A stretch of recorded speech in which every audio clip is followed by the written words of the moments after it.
Yeah.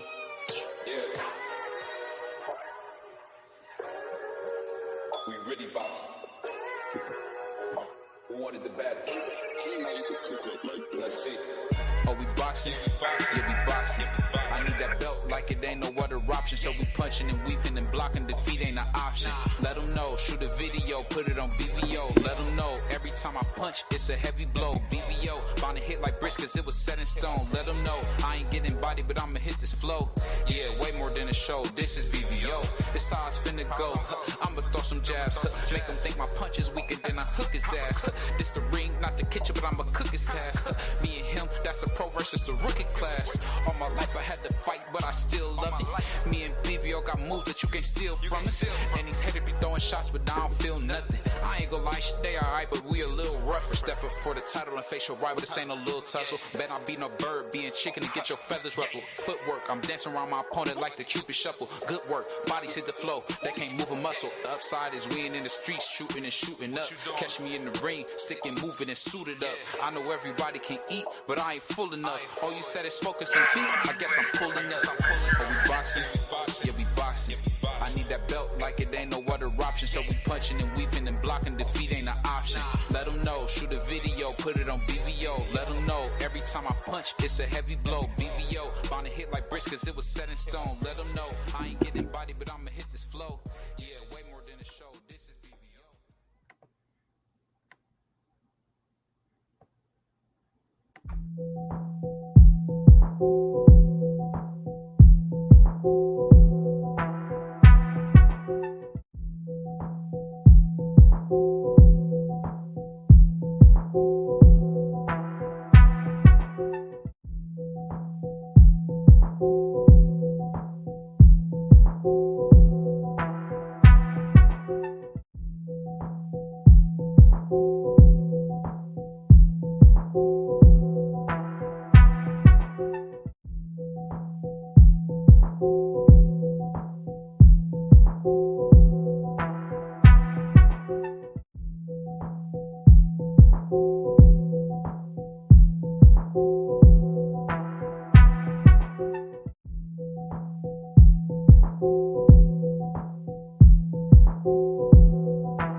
Yo, what's up? It's your boy BBO Boxing. Back with another video, man. Shout out to the whole TYT, the winning team. Your boy BBO, man. We are part of the TYT now. Something new that we doing. But man, we about to have a big show tonight. We're gonna see what Frank Martin got to do. We're gonna see if Frank Martin got something. We about to watch Rojas. He about to fight I don't see the brother's name. He's on the weight. They're about to put it up. But two young welterweights about to see what's going on. We all know about the Errol Spence, Terrence Crawford fight, which is going to be a huge fight for boxing. The fight we've been waiting on, a fight that we want to see. I'm excited about it, man. I can't say enough about this fight.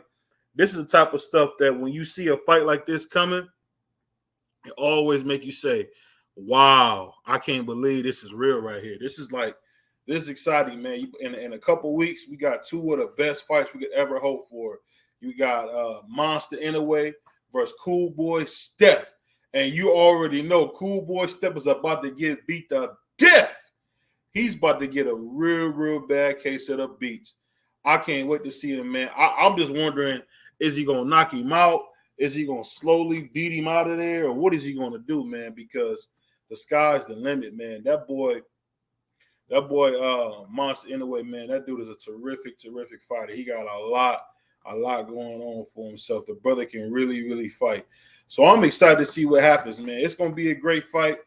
I can't wait. And then, just a few days later, man, we're going to Las Vegas.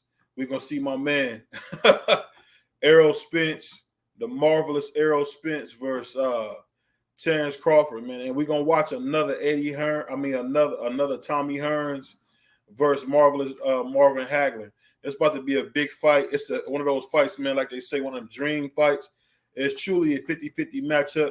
You hear that a lot, but that's not really the case in boxing. We don't get a lot of 50-50 matchups. We really don't. So he about to fight. Team Rojas about to fight some guy named Sanchez. These some young guys, man. They both got less than 20 fights. So these some young guys coming up in the ranks, some more punching bags, man. They refilling the thing. These are the type of guys that, when Tank and them move up to 147, Devin moved up to 147, T.O. and Ryan moved up to 147. These are the type of people that they're going to be beating up on. But it's supposed to be a nice fight, man. Rojas is a nice little prospect, man. He's 10-0. We're going to see what the kid got. I think, I haven't seen him fight but once. And it's been it's been a long time since I've seen him fight, but tall, long, rangy fighter, real tall for this division, real rangy. Not quite as tall as like a Fondor or somebody like that, like a Sebastian Fondor, but a very tall kid, very tall for this weight class. He might be about the same height as what's that kid? Jose Benavidez Jr. He about that same height. He might be about 5'10", 6 foot, something like that, but. It's about to be a big fight, man. I'm super excited, man, because this has been some of the best boxing that we've seen. I think I'll say this is the best year of boxing I've ever seen in my life. I just got to call it what it is. I can't do no capping, man. I got to tell you what I see. We got my man Tony Weeks in the building. You know how Tony Weeks do. Tony Weeks like to cheat. He like to cheat a little bit. You got to watch old Tony Weeks, bro. You see that clean haircut, you think maybe, oh, no, he got a Deacon Boy haircut. He not going to do nothing. But, man, the way he robbed Grandpa versus Rolly Romero, it was a travesty, man. It was a complete travesty, man. I'll tell you this. Boxing really is in the best place it's been since Don, Big Don and Bob Arum had it. It's been a while since it's been in such a good place. Like I said, Rojas is a tall fighter for the welterweight division. Real rangy, real long fighter. I'm not sure of his exact height, but as you can see, there's a clear size advantage in height. He's a big guy, and that's the funny thing about it. They're getting some bigger guys in this welterweight division, man. I don't know what's going on, but you got a lot of these guys, instead of going to junior middleweight or going to middleweight, man, they want to come out and start it at 147. So we're going to see what happens, man. Nice fight, nice jab. Coming off the top of that jab, keeping him back. His reach. The thing about Rojas, one thing he always does is give up that height, man. He gives that height up a lot. He likes to fight on the inside. So in a way, he's kind of the classic Mexican fighter. He loves coming on the inside. He likes to brawl. but it looks like he following directions in this one because you see him got him on the end of that jab. And as you see, a guy like Sanchez should not be able to get anywhere near him. He should see every time he want to do something, pop him right in the head and reset him. It should be a pop, pop, pop, pop, pop, pop, pop all day. That's what that should be, man. What's up, my boy Crown Jewel? What's up with you, dog? BVO, what's good with you, bro? Oh man, I'm getting to watch my man Rojas in here, man. I've only fought a few times, but real nice fighter, man. Real long and rangy, man. He got a nice jab tonight. I've never seen that in this game. Well, I'm slipping because I've been out of the loop all day. I had to go to a childhood friend's funeral today. Oh, I'm sorry to hear that, man. Fights on. I appreciate you, man. Yeah, what channel are you fighting on? They're fighting on Showtime. Yeah, that's what they're fighting on Showtime today. Frank Martin about to fight. It's a showcase fight. It's nothing really dangerous. You know, he's not going against nobody dangerous, but it's going to be a nice fight. You know, anybody can be dangerous, man. It's boxing. That's what they say, but you know that's not always the case. Yeah, I mean, like I said, a lot of times it goes according to script, but not every time. That's for sure. Yeah, I was looking at my man Tony Weeks back in the ring after that terrible performance as a referee versus Rolly Romero, man. That was just awful, man. He just totally stole that from that guy. You're right, and my thing is, I don't know if these older referees are just are they being bought or are they just that far past their prime? I think it's really just past their prime, man. I mean, I think the way boxing at one time was refed and judged, it needs to change, man. What they're doing now is not working. These guys are a lot bigger and faster than they ever have been. I mean, look at this guy, Rojas, man. This guy's he looks like he's about 6'2", 6'3" at welterweight. Yeah. Eventually, I think that's going to stop, though. These guys killing themselves to get down and weight like that. Yeah. It should be same-day weigh-ins, man. What you think about same-day weigh-ins? I would just hear you say that. If they go back to same-day weigh-ins, you'll have guys fighting where they need to be fighting again. Yeah. It's damn near 24 hours to rehydrate. It's too much. I mean, I can't remember that fight, but I know the IBF did it because I cannot remember the fighter's name offhand, but he came in like 20 pounds bigger. That was Arturo Gotti against Joey Gamache. Yeah. Yeah. They said they don't think he actually ever was 140 pounds. He couldn't have been. Yeah. Yeah, so it was like a middleweight against a junior welterweight. He gave Joey Gamache some brain damage. And that's when the IBF instituted that 10-pound rehydration clause. Again, that's who started it. So what kills me is when people say they don't want to see Tank and Devin have a rehydration clause. Well, then you don't want Devin to defend his IBF title then. Because the IBF has a 10-pound rehydration clause. But now, even that, what a lot of people don't know, the second weigh-in is usually in the morning. Oh, okay. After you weigh in the morning, you can still go gain as much as you want the rest of the day. They just want to make sure they're only putting water back on and they're not actually packing muscle back on. Oh, okay. So it's that soft weight. Yeah, because you ain't gonna do nothing but sweat water out anyway. But but you know what I mean, if they let them do it without weighing in at all, you're gonna have middleweights fighting light heavyweights. There's no use in having weight classes then. Yeah, I think it's funny, man. I think something you said was true, man. When you think about the Tommy Hearns and Sugar Ray Leonard's, man, people don't understand, man. It's okay to stay at one weight class. Exactly. Well, nobody was doing what they did until they did it, and really, it was really Hearns. Leonard just wanted to one up Hearns because Hearns had won 5 in 5 weight classes. But Hearns was like 6'1" at welterweight. So everybody thought he had the frame to move up. But then, it's a competitive thing. Ray Leonard was like, he's not going to let Tommy Hearns be remembered greater than him. So he had to try to do it too. But it was never like that. I mean, Ray Robinson did it. But again, he's a generational talent. Yeah. Him. You know what's funny? I think people don't realize him and Armstrong had to fight wherever available. I don't think people understand that. Well, again, you got to remember back then too, they weren't making a whole lot of money. So some of those decisions were made out of desperation. I didn't know this, man. I got this book about some of the great champions, and when Henry Armstrong fought Sugar Ray Robinson did him a favor. I didn't know that. I guess he was bankrupt, and Sugar Ray Robinson put $20,000 in his hand, after the fight, which is, I can't tell you what the value is now, but it's kind of cool to hear that Sugar Ray Robinson had such a heart, man, because Joe Frazier did that for Muhammad Ali.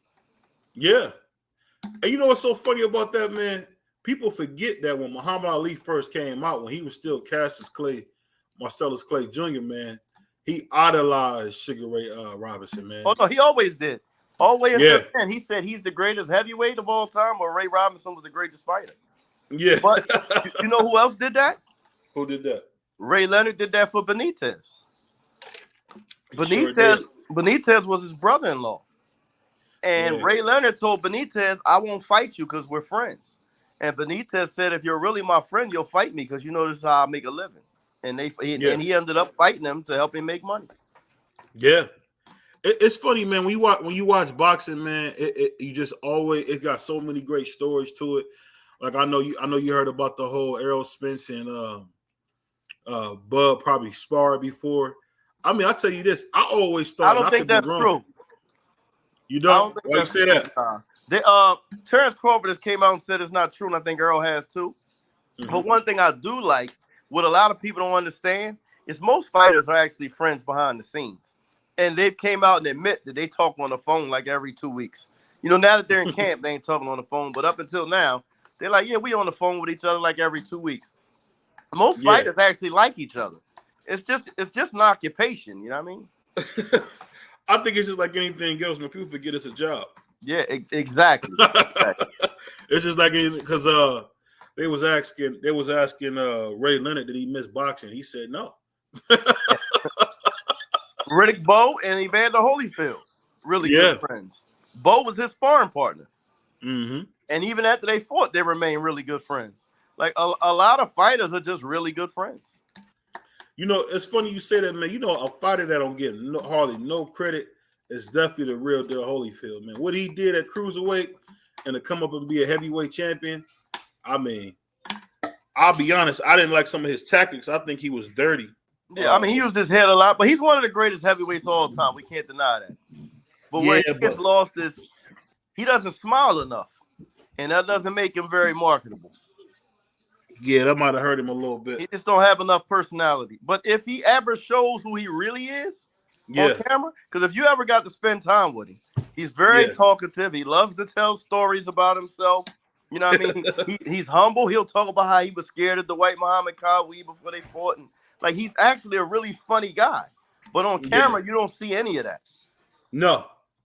I remember when they had an old thing where they were showing him and Riddick Bowe together. And Riddick Bowe, I was talking about, you watch your mouth, I keep my foot out your butt. Yeah. Hey, I always say, man, Big Daddy Bowe did not get the most out of his talent, man. Well, he fought Andrew Galata. Well, the second Holyfield fight kind of ruined him, and then Galata put him over the top. Mm-hmm. But coming in out of shape against Holyfield hurt him a lot. But I've heard Holyfield tell a funny story about him and Bowe. After the rematch when Holyfield beat Bowe, he said he was down. I think Bowe had a house in North Carolina at the time, and Evander went down to his house. So he's like, we at the house. He said, and Bowe said to him, your nose is swollen, and start laughing. And Evander said, well, I said back to him, you ain't got no belts no more, do you? I just hate that we never got that that Riddick Bowe versus Lennox fight, man. That would have been terrific, man. I don't know why. I think he would have been too much for Lennox, to be honest. You think so? You know what's funny? I think Lennox's disposition really gets held against him, man, because he beat some tough dudes, man. He beat him at the right time. But Prime Bowe was tough, man. He could box, he could punch, he could fight on the inside, he could keep you on the end of his jab. Like, Bowe could do it all. He was a master technician at his height. He definitely had a gas tank, too. That's the one thing that people forget. Bowe had a real gas tank, man. Go back and look at Holyfield Bowe 1. That's a phenomenal 12-round fight. Yeah. And people forget, Holyfield wasn't a natural heavyweight, man. He brought a lot of them smaller skills. I think that's why Usyk and Tyson Fury never fight, man. What you think? That's probably true. I know my boy Virgil. He talks about that about Evander all the time, like about the Bo fight. Mm-hmm. He just said, "Listen, I'm just amazed at how Holyfield took those shots from that bigger man like that. Yeah, He definitely had a granite jaw." he definitely did. I'll tell you one thing that always got me. One of my favorite fights, man, was when James Toney fought Evander. Evander was way over the hill, Yeah, but I had never seen James Toney in such great shape, man. Yeah. I don't know if that was his idol or what. Well, I mean, as a middleweight, he was in great shape, but yeah, I mean, he just knew that was probably his last chance to make big money like that, and he knew, Holyfield was, prime for picking. Mm-hmm. But yeah, I think James Toney stayed big too long though. I think he got ruined in the Samuel Peter fight. His speech hasn't sounded the same since he fought Samuel Peter, and it was evident like immediately in a post-fight interview, like he was slurring from then on. Yeah. And it's funny because he was like so funny, man. I hate that he ate himself out the middleweight and super middleweight division, man. He just ate himself out of there. He should have went to 175 earlier. I don't know why he didn't, but it's funny how that going boxing, man. He's actually shorter than Roy, Yeah, he's like, what, 5'9"? Yeah. I had a funny story about him, too. One of my friends fought James Toney early on. Yeah. And he stopped my friend, ended up breaking his ankle when he went down, right? So he came here for the Lang City Boxing Hall of Fame last year. And so I went up to him and reminded him, like, yo, man, you ain't had to do that. I said, man, you beat my man Smoke up. So he just looked at me and said, I had to do it. I'll never forget that. I was watching an old clip one time on HBO, and he was like, "You scary witch." I'm like, he can't be scared. He ain't fighting you, man. You know what's crazy? I was supposed to do an interview with him. I never done it. I need to reach out and get that done. Yeah. He agreed to do an interview with me. I just never sent him the link. Yeah. Hey, I tell you what, man. I know for you being in boxing, man, what you seeing what happened with Adrian Broner, man, that's got to be heartbreaking, man. It's heartbreaking, but unfortunately, like, I saw it unfolding. And, when you see, it's almost like watching a kid run, in a traffic. And you see the traffic and you see the kid, but it's nothing you can do to stop it because the kid is just going to run into the traffic. And you can just see. I know you see AB on my intro. So I've seen him in the gym in his prime. You know what I mean? And got to see some of his habits, and he just had this persona where I think he felt like he was indestructible. And he reached a point where nobody around him, I think, could get through to him. And his ego, I think, kind of led to his demise. Even now, you hear him say stuff like he feels like Floyd owes him a fight, and Floyd should do an exhibition with him. And I'm like, the man owes you nothing. You know what I mean? He brought you in, was calling you his little brother. He basically made you a superstar by standing next to you. That should have been enough. And then, you came out and started talking crazy about him. Why wouldn't he distance himself from you? You know what I mean? Yeah. I'll tell you this. Only person I ever seen speak bad about Floyd and Floyd still stand by him is Tank. Because, yeah, well, I mean, he calls him like his son. So if that's the case, how many times your kid said something bad about you or been mad at you? You know what I'm saying? But that's still your kid. Hey, he like to cut deep on Floyd. I'll tell you that, though. He didn't cut deep on old Floyd, man. But I tell you what, man. I'm glad to see Tank. Floyd is cut deep on his own dad.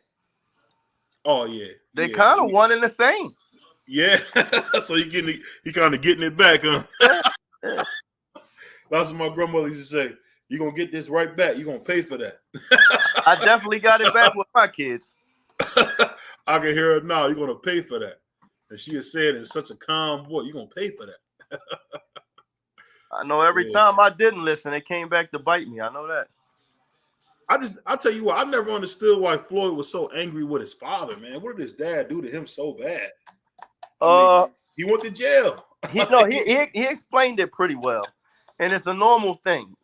My dad was my trainer. Mm-hmm. Anybody that's had their father as their trainer understands it. Mm-hmm. It just gets tough. It gets tough to have your father as your coach. And that bleeds into your personal life. Mm-hmm. Most coaches, you see him at the gym and then you go home. You don't see him again until you come back. Yeah. Your father's kind of your coach 24/7. It's just, And it's certain things someone else could say to you that don't really bother you, but it hurts coming from your father. It's just father-son sometimes it's tough. You know what I mean? My dad was my guy, but it was a time when I was a teenager that my dad had to end up telling me. He literally would go to somebody else and tell them what to say to me, and I would take it from them until they had to tell me, like, yo, I got that from your dad. But like just the sound of his voice would irritate the hell out of me. You know, and Floyd talked about it. Like he just reached the point where he wanted to be his own man, and his dad still wanted to be dad. And that's a tough dynamic sometimes. Yeah, it's funny you say that, man, because when I look at Floyd and Floyd Sr., I feel like Roy Jones and his dad, it didn't last long, but man, that would have been a great team up. And I think just like Floyd and Floyd Sr., though, he brought his dad back at his later fights. Yeah. You know what I mean? Because once they mature and have kids themselves and start to experience things, they realize, like, damn, you know what I mean? Dad was right. Not only that, I tell a lot of kids, I just talked to, I forget this kid's name. His dad goes by the name on Instagram of Johnny Rock. He has a young son, amateur that has sparred Tank and Shakur and a bunch of other people. And I got to speak with his son. And I say this to every son in father-son combos. I actually said this to Khalil Coe too, because his father's with him. I said, listen, 1 million people in this game. First of all, I said, I know your father gets on your nerves. I don't have to ask you. I know it. He's your dad. I know it's times he gets on your nerves. But there's nobody else you're going to come in contact with in this fight game that's going to care about you besides anything monetarily. To everybody else you come in contact with boxing-wise, you're an investment. But to your dad, you're still his son when it's boxing things over. So remember that. You know what I mean? You're going to have 1 million people trying to pry a fighter away from his dad. Yeah. But they're only, they're just being advantageous. Their only interest in that fighter is financial gain. Yeah, but for sure. Your father loves you for you. Yeah. I just think father and son, like you said, man, I could tell at the end with Sean Porter and Kenny Porter, man, I think that relationship, man, was kind of going real sour at towards the end, man. Well, I think sometimes dads don't know how to pull back. And see, one good thing I can say my dad did, even though it was tough at times, when I was probably like 11 or 12, and my dad started to see me resist a little bit, he said, listen, when we're at the gym, I'm your coach. He said, you have say so. You can, you can put your foot down. Certain things you can say to your coach that you can't say to your dad. He said, so I'm at the gym, I'm coach. But when I'm back home, I'm dad. Yeah. No negotiating at home. But you have say so in it, and that helped us a lot. Because in the gym, I can be frustrated and I can express myself. But I knew at home, dad is dad. Hey, man, it's funny you say that, man, because people don't understand, man. When I see some of these girly men out here now, people don't understand, man. A father's a huge thing, bro. Man, I lost mine at probably a month after I turned 22. Man, that's a void. Like you realize after a while, like your father was your best friend, your big brother, like everything. You know what I mean? And you're right. It's immeasurable what a son gets from his father, which is why, like, I have 2 sons and a daughter, and I'm close with all 3.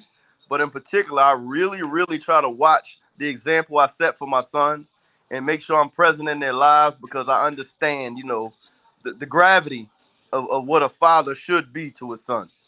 Yeah. Because I'll tell you what, man, when you see I'm telling you, man, the society that we get now is from a lack of fathers, man. Like, I love how they're always so quick to criticize men. But you know what? You get these crazy men from these crazy women, dude. Yeah. Well, I'll say this. For the most part, I've been blessed. I have 2 sons. They don't have the same mother. And unfortunately, I'm a bad example. I'm not married. Right. But I will say I'm fortunate in that I didn't have a lot of the problems that a lot of people have with the mother of their children. You know what I mean? For the most part, the mothers of my sons allow me to be dad. And even if they don't, they don't always agree with how I go about things. But they're more likely to just tell my sons, like, listen, you shouldn't have done it because you knew how your dad was going to react. You know what I mean? They kind of understand. They're not going to understand everything. You know what I mean? Yeah. Yeah, that's a tough thing, man, because I can say I keep seeing it all the time, man. You know, being in management, man, over these years, man, you just see like, man, these guys be looking for dad somewhere, whether it be at work, in the street, somewhere. You be surprised, man. That's how they end up in gangs a lot of times. You know what I mean? That's the older male figure that shows them interest and love. I tell you what, man, Rojas is beating the life out of Sanchez, man. Yeah, I feel bad because my last name is Sanchez, but you're looking to shut out. Oh yeah, he is whooping his head, man. I don't even think Sanchez. Well, now he's trying to rough him up in the sixth after getting just beat he better down. do something because he's losing the boxing match. Try to make it a fight. I mean, goodness. And I never seen Rojas be this. Like I said, when I seen him, he was trying to go inside. It looked like somebody got him to understand that he's over 6 foot at welterweight. Yeah.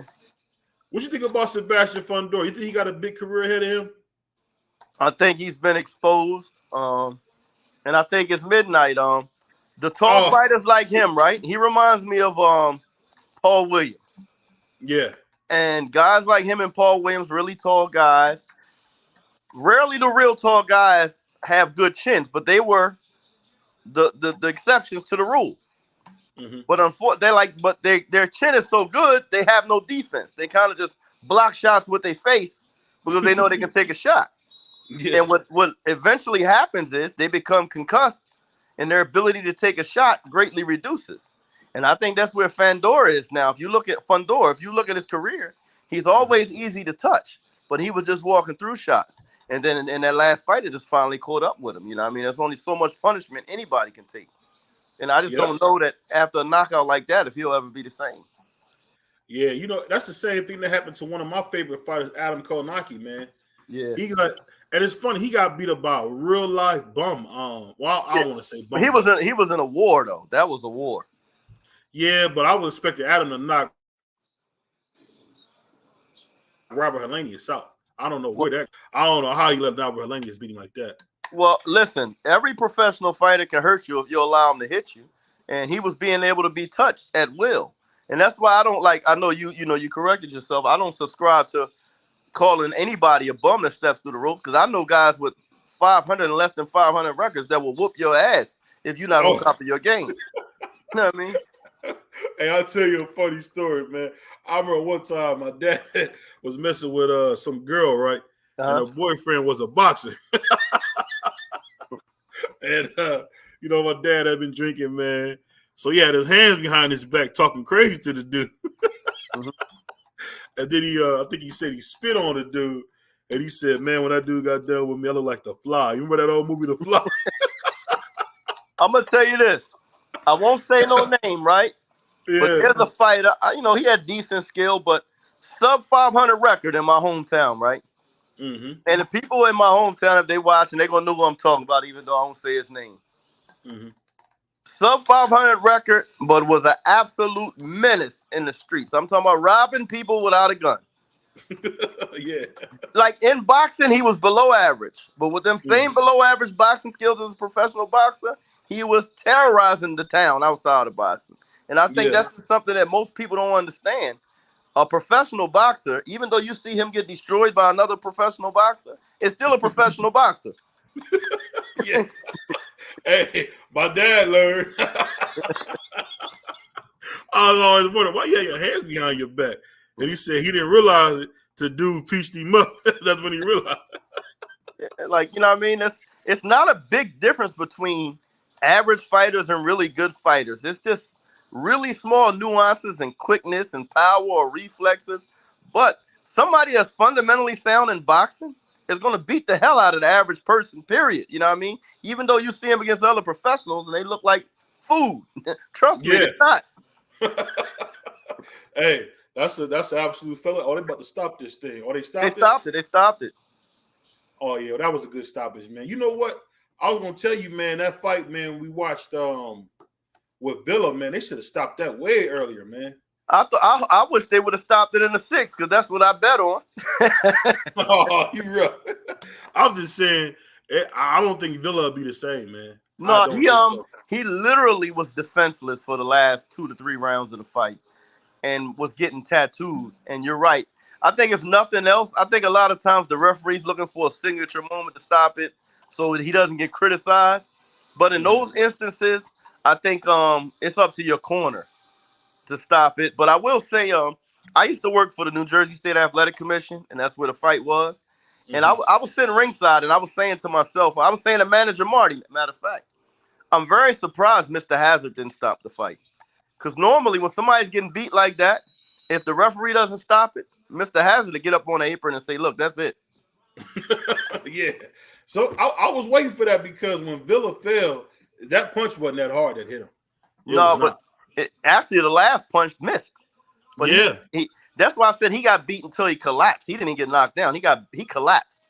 Like that was a attrition. He got beat on all night. When you seen Jerron put his hands down and turn into the Matrix on him, step around him, crack him, hitting him with his hands from his, it was over then. Yeah. Like when he got brave enough to do that in front of a power puncher like that, he knew Villa had nothing left. Yeah, it's just crazy how that go, man. Salute to my man. Hey, B, what's up with you, brother? He said, salute at BBR. Got your webpage up and running, buddy. Just need your Gmail to send you access and edit it. All right, salute, man. I'll do that. Matter of fact, I'm going to put it in the chat for you, man. 1 second. But, hey, I just joined the TMT round, so. Yeah. Yeah, I think it's going to be good, man, because they don't got nobody that's thinking like your boy BVO, man. I feel you. Hey, yo, man, speaking of that, and you speaking of Tank, I can't be on here with you, without saying welcome home to the king of the lightweights. Oh, Devontae yeah. Tank Davis is back. And listen, all the Devin Haney stands, and like I said, I'm not a Devin Haney hater. Some people think I am because I give my honest opinion, but I'm really not. I don't like the way him and his dad move sometimes, but I still think he's a great talent. But you stands that was saying, because I pointed out when Tank was contractually obligated to fight other people and Devin was contractually obligated to fight other people, he was saying, him and his father was saying Tank's name endlessly. Well, Tank is free now. He has no upcoming fights. He has nothing on the table. I want to see if Devin gonna say his name now. I think Devin gonna get in trouble, man, for that situation he's going through, man. That was pure stupidity. I don't think he's gonna do no time. Deontay Wilder got caught with a gun last year. I mean, I think he has the kind of money that can make it go away, but it's just stupid to put yourself in that position. And then I made a video about it, and I didn't judge him. Because I feel bad. Like I actually said in my video, y'all can go check it out on my page, Crown Jewel Boxing TV. I have a son that's in trouble right now. You know what I mean? In a moment of I guess, clarity, I didn't raise my son to be like that. So I actually feel for Bill. But my thing is, why? And then some people say, well, you attacking him. He had security with him, and the gun was under his security guard seat, not his, this, that, and the third. And so how could, they're saying, like, how would he know? But as the money guy, you're the employer. Security is the employee. It was up to you to make sure that your security was licensed to have that firearm if you're saying that, in fact, was his. And if it was his, why didn't the security guard claim it? Why did he allow you to be arrested with it? Yeah, you know what? I tell you what, man, I was shocked that you pay for security, man. You don't pay for nobody not to take the charge. Like, Jesus, well, that's why I say it's a little hairy. Because if he was really security and he was really being paid, then more than likely that would have happened. But what happens a lot of times is, and I hate to say this, in our community, our guys take shortcuts and just have their homie with a piece and say he's security. And it don't work like that. I said he steals a lot from Floyd. One thing he should steal from Floyd is Floyd's security team. Because Floyd will come out and tell you, yes, I have cops, real cops that walk around with me. I know they're licensed to carry. You know what I mean? There's no shame in it. But everybody is making excuses for him. But let's not forget, a little over a month ago, he was photographed in Vegas, standing with the driver's side car door open. And you can see a gun, what appeared to be a gun, and an extended clip on the side of his seat. So this isn't new for him. You know what I mean? And it's just like a lot of these rappers, I think, want to be recognized like the rappers. And it doesn't make sense. you reach the 1% of society and being a world champion boxer, a multi-millionaire. To me, that's cool enough. You don't need to be a street guy to be cool. Yeah, I don't know, man. You know what? But that's always been the case, man. Guys always want to be something that they're not, man. I don't know, because I grew up in the projects and I used to hear cats like always want to be acting like they from somewhere. I'm like, dude, I don't want to be from here. Why you acting like it's cool to be from over here? I'm gonna tell you this, and like I said, I'm gonna be transparent tonight. Mm-hmm. My older brother was convicted in a RICO. Mm-hmm. The head guy in a RICO. Right. My cousin got locked up with him. Pretty much all of my cousins, my older brother, everybody been locked up around me. But me. I had a top secret government security clearance. I handled classified messages for the United States Army. I always knew that wasn't for me. So even though it was everywhere around me, besides when I'm in the Army, you would have never seen me photographed with a gun. I was never running around trying to claim to be some street guy. It just, sometimes you just got to accept what is and what is not you. And I don't understand what's so good about that anyway, because the only thing that comes from it is death and destruction. Yeah, I don't know, man. I'm telling you, man, it's a weird thing. Everybody want to show that they're some type of bad guy, man. I don't get it, man. I don't get it. I'll never understand that, man. That's just, you know what? That's just how it's been. Yeah. For the last, I don't know, since the beginning of time. Everybody want to show that they tough, man. I don't know. I just like to have a good time. Yeah. I remember I was stationed in Germany first in the Army. Mm-hmm. And then I got PCS, that's what they call when they transfer you stations, to Fort Gordon, Georgia. Mm-hmm. So right after I get there, it's Freaknik in Atlanta.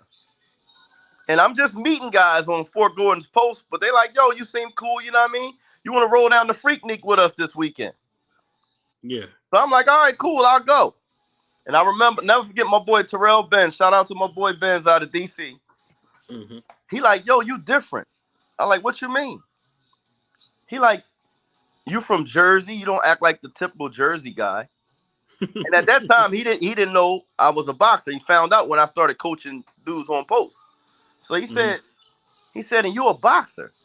He said, yo, when I asked you to go to Freaknik and we going to Atlanta, or when we went to Black Bike Week in Myrtle Beach, he said, I never once heard you say nothing like, when I get down here, none of these dudes better not this, better not that, I'm going to do this. And he said, I never heard you talk like that. I said, because why? Like, what fun is it to get dressed up, spend your money to go fight and be tough? Maybe I'm a little different, but if I'm getting dressed up and going to spend my money, especially as a young man, I'm looking to gain attention of the opposite sex. I can care less about what the men are doing or proving I'm tough.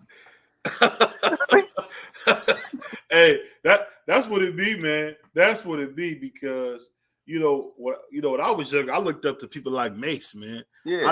I ain't like how DMX was coming with it, man. Yeah, a lot of dudes feel like they lack confidence. So a lot of times when they go out and act crazy is because the only way they feel like they can get a female's attention is through aggression. Yeah. They don't have the vocabulary or the intellect to go approach a woman and say hello. So the way to get attention is by disrespecting another man. That's a problem. You know what I mean? That's never been me. And like I said, I believe I can fight pretty good. I started boxing at the age of 7. I had a really good amateur career. You know what I mean? I had 4 professional fights. I've sparred several world champions, but I have no desire to go out and prove that I'm tough. It just, for what? Yeah. I don't get it, man. I'll never get it, man. I know guys, man, that will go to a party, ruin the party because they want to fight, ruin the party because they want to shoot. And it just be like, that tough guy stuff, man, that don't do nothing for you, man. It's terrible. Like, you know what I mean? That you want to ruin the party because you're the only one not having fun. Hey, and make sure you don't have no fun because they can't get nobody. It's like, yeah, I don't get that. I don't get that whole way of thinking. And I think a lot of with the young guys now, it's the rap culture. And, everybody's got to be dangerous. Everybody's got to have a ladder. Everybody, got to be willing to drill. Everybody's a killer. And it's like, for what? Okay, what after that? Like, what's your end goal? Okay, you're gonna go out and kill someone. Okay, so what the rest of your life look like after that? Like, how was that productive? You know what I mean? And I think that's the problem. None of us are thinking about tomorrow. We're just thinking about right now. Yeah. And you know what? It's funny you say that, man, because that's been the issue, man, like with our culture, man. And I didn't get it, but now that I'm getting older, I understand like some of that rap, like, and I got it, and I'm from the Midwest. I gotta blame it on us, man. Yeah. Like in the Midwest, it's a big thing. People love, even when you dead, they love to talk about how they want to hurt you, man. Yeah, like, it is, man. It is, man. It is. It was a brother, and it's funny. I gotta say this, man. It was a brother that I didn't like from when I was young, and somebody told me he passed, and my response was almost like, hey, that's cool. And I had to think about it. I'm like, man, that's the wrong way to be, man. Yeah, you get numb. Yeah, that's the wrong.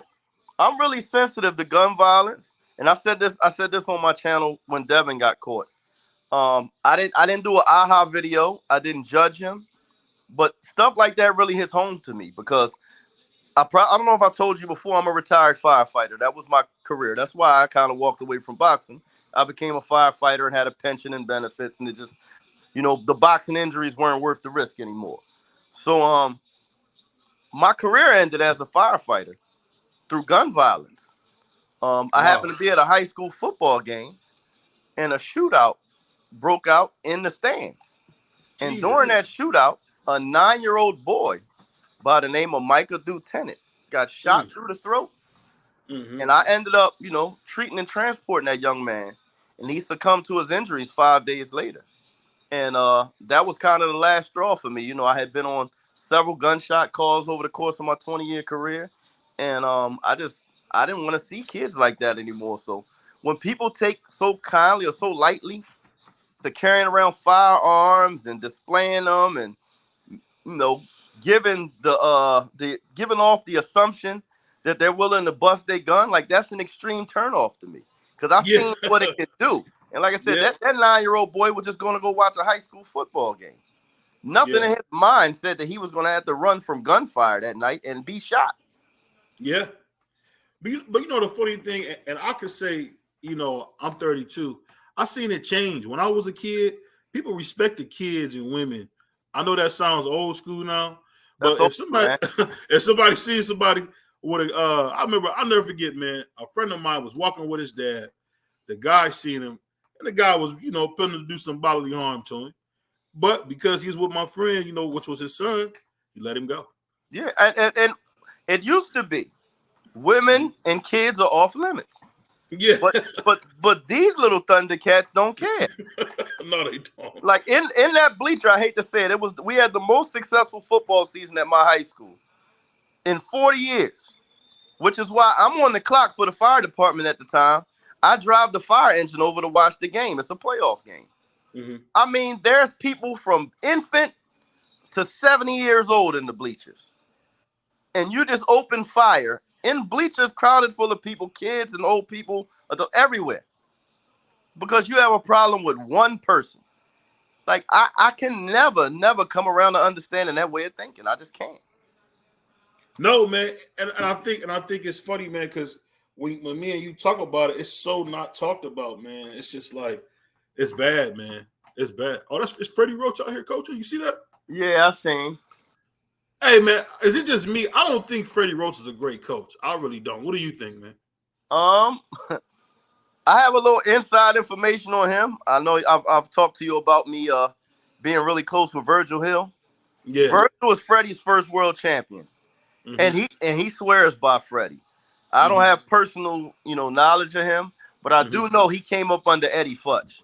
So coming up under Eddie Futch, he knows something. He was Eddie Futch's assistant trainer for a long time. That's how he ended up getting Virgil. Virgil fired Eddie and kept Freddie because Eddie wasn't spending enough time with him. It's funny, man, to think somebody would fire Eddie Futch, man. Oh my God. Even after firing him, he still called him the best trainer in boxing. But you got to understand, back then, Eddie Futch might have had 6 or 7 world champions. So Virgil's thing was, all right, I'm starting to make big money. I'm giving this guy 10% of my purse, and I'm only spending 5 days with him every fight. He's flying in 5 days before the fight. spending 4 days in the gym with me and working my corner. So Virgil's thing was, I'm paying him and I'm paying Freddie, and Freddie's the one that's there every day. And he said it came down to he went to Eddie Futch and he said, listen, you know, I think Freddie should get paid because he's doing the whole camp with me. And he said, Mr. Futch turned to him and said, you're right. he should get paid, but I ain't paying him. so when Virgil realized he was going to have to pay both of them, and Freddie was doing the bulk of the work, he decided to keep Freddie. Yeah. I mean, I give Freddie a lot of credit for what he did because, you know, I don't know if you feel like that. I want to ask your opinion. Do you think Miguel Cotto was kind of overrated? I don't think he was overrated. I think he had styles that bothered him, and I think, you know, he didn't take a real good punch. But as far as his boxing ability, his tenacity, his punching power, his willpower, you can't question any of that. Was he ever a Floyd Mayweather or Ray Leonard caliber fighter? No, but he was a very, very good fighter. I feel like his best days for me was at welterweight. I feel like 140. I think 140 was his best weight. Yeah. Oh yeah, that's right. You talking like when he first came? Yeah, he was like a dynamo back then. And I mean, he's a true champion. He would get knocked down, get up, fight back, win. Like you couldn't question his will. You know? Yeah. What you think about these guys? Oh, I ain't seen Victor Postal in a minute, man. Yeah. He's still fighting? Yeah, evidently he is. Man, he better stop or he get hurt. I ain't seen Terrence Crawford, man, really beat him up. Yeah. I had never seen Victor Postal get beat like that. Had you? No, well, I mean, you're in with an anomaly when you're fighting Terrence Crawford, though, and that's the thing. Terrence Crawford is so he's so elusive, so athletic, and he has so much natural ability that if you don't have something to make him respect you, he's going to pick you apart. Yeah, I'm just telling you, man. I really think Earl's going to win, but I think this is going to be tough, man, because it seemed like when Bud get hit, he get angry. Well, Earl himself said it's going to be tough. He said, I ain't naive. I expect it to be tough. But, you know, when you get – see, my thing is, though, there's a chance it could be easy. You think so? More than likely, it's going to be a tough fight. But just think about it. Terrence Crawford has been a notorious slow starter. Now, can he come out this fight fast because he knows he has to? He could, and I hope he does for the sake of the fans. But if he starts this fight like he started the fight against Sean Porter, he's going to get stopped in 7-8 rounds. Because by the time he gets going, he's going to have absorbed so much punishment, he's going to be out of the fight. Yeah, I just say this, man. When he get in there with Crawford, man, I'm hoping he can run him into something because I don't think he's gonna be able to just go to his body, man, without getting hit in the face hard, man. Because Errol, yeah, I think he got to be careful, man. You can't just go to like Bud's body and think. No, he can't just walk to him. But you gotta understand, Earl has a hell of a jab, and his jab kind of paralyzes guys when he hits them with it. He doesn't just go to the body. Normally, he stands you up with the jab first. Yeah. While they're reacting to being hit by the jab, he's already in their body and in tight. Like it's not like he's just walking to guys recklessly going to their body. Oh, no. I'm not saying that. Something special. I'm just saying that I see if he was in there with certain guys, he can be counterpunched. He can, but if we're looking at who has the better defense between him and Bud, it's definitely him. Oh yeah, for sure. He definitely got better defense. You know, and maybe because Bud is so offensive, but he's been clipped way more often than Earl has. I'm just wondering if he let I hope he don't let Danny Garcia. I hope he don't let him let Bud hit him with them shots that Danny Garcia hit him with. If he do that, he's going to sleep. That was his first fight coming off the accident. And again, we talk about Danny Garcia like he's a car salesman. This is a two-time world champion that had knocked out Eric Morales. He knocked out Amir Khan. Like, Danny Garcia is a hell of a 140-pounder. He just wasn't a great welterweight. There's no shame in that. Yeah. And it's funny, man, because he really I don't know. I feel like he won that fight versus Sean Porter. I don't know how they gave it to I Sean thought Porter. He did, too. And you can make an argument that he beat Keith Thurman, too. I don't know. Keith Thurman. You know what's so funny about that fight? When they first fought, that boy Keith Thurman was fighting like he was Mike Tyson. And I think Danny clipped him and he realized, oh, let me slow down. They hurt each other in that fight. But I'm not saying it was a robbery by any stretch of the imagination. But it was close enough to where you could have seen it going to Danny. Like it ain't like Danny moved up to welterweight and got blown away in those losses. He was in all those fights. He wasn't in that fight with Earl at all. No, well, Earl was too much. Earl was the thing about Danny, in my opinion, and again, it's gonna hurt me to say this because I'm from near Philly and all the Philly fighters I support. But Danny didn't do anything really special. He was just competent in every area, right? Mm-hmm. And he fought really hard, had big power, but he wasn't really exceptional at anything. And I always thought like eventually it was going to be midnight when he was going to fight, the upper echelon of fighters, he was going to get beat. But he's a career overachiever. Nobody thought he would beat Amir Khan. Nobody thought he would beat Eric Morales. Nobody thought that man would be 2-division champion. So, I mean, Earl was supposed to beat him. Oh, can you turn that down, man? They give us a hard time about that sound. Oh, all right. Even though it's not pay-per-view. Yeah, I don't play that. Yeah, don't play that. Yeah, that's their broadcast.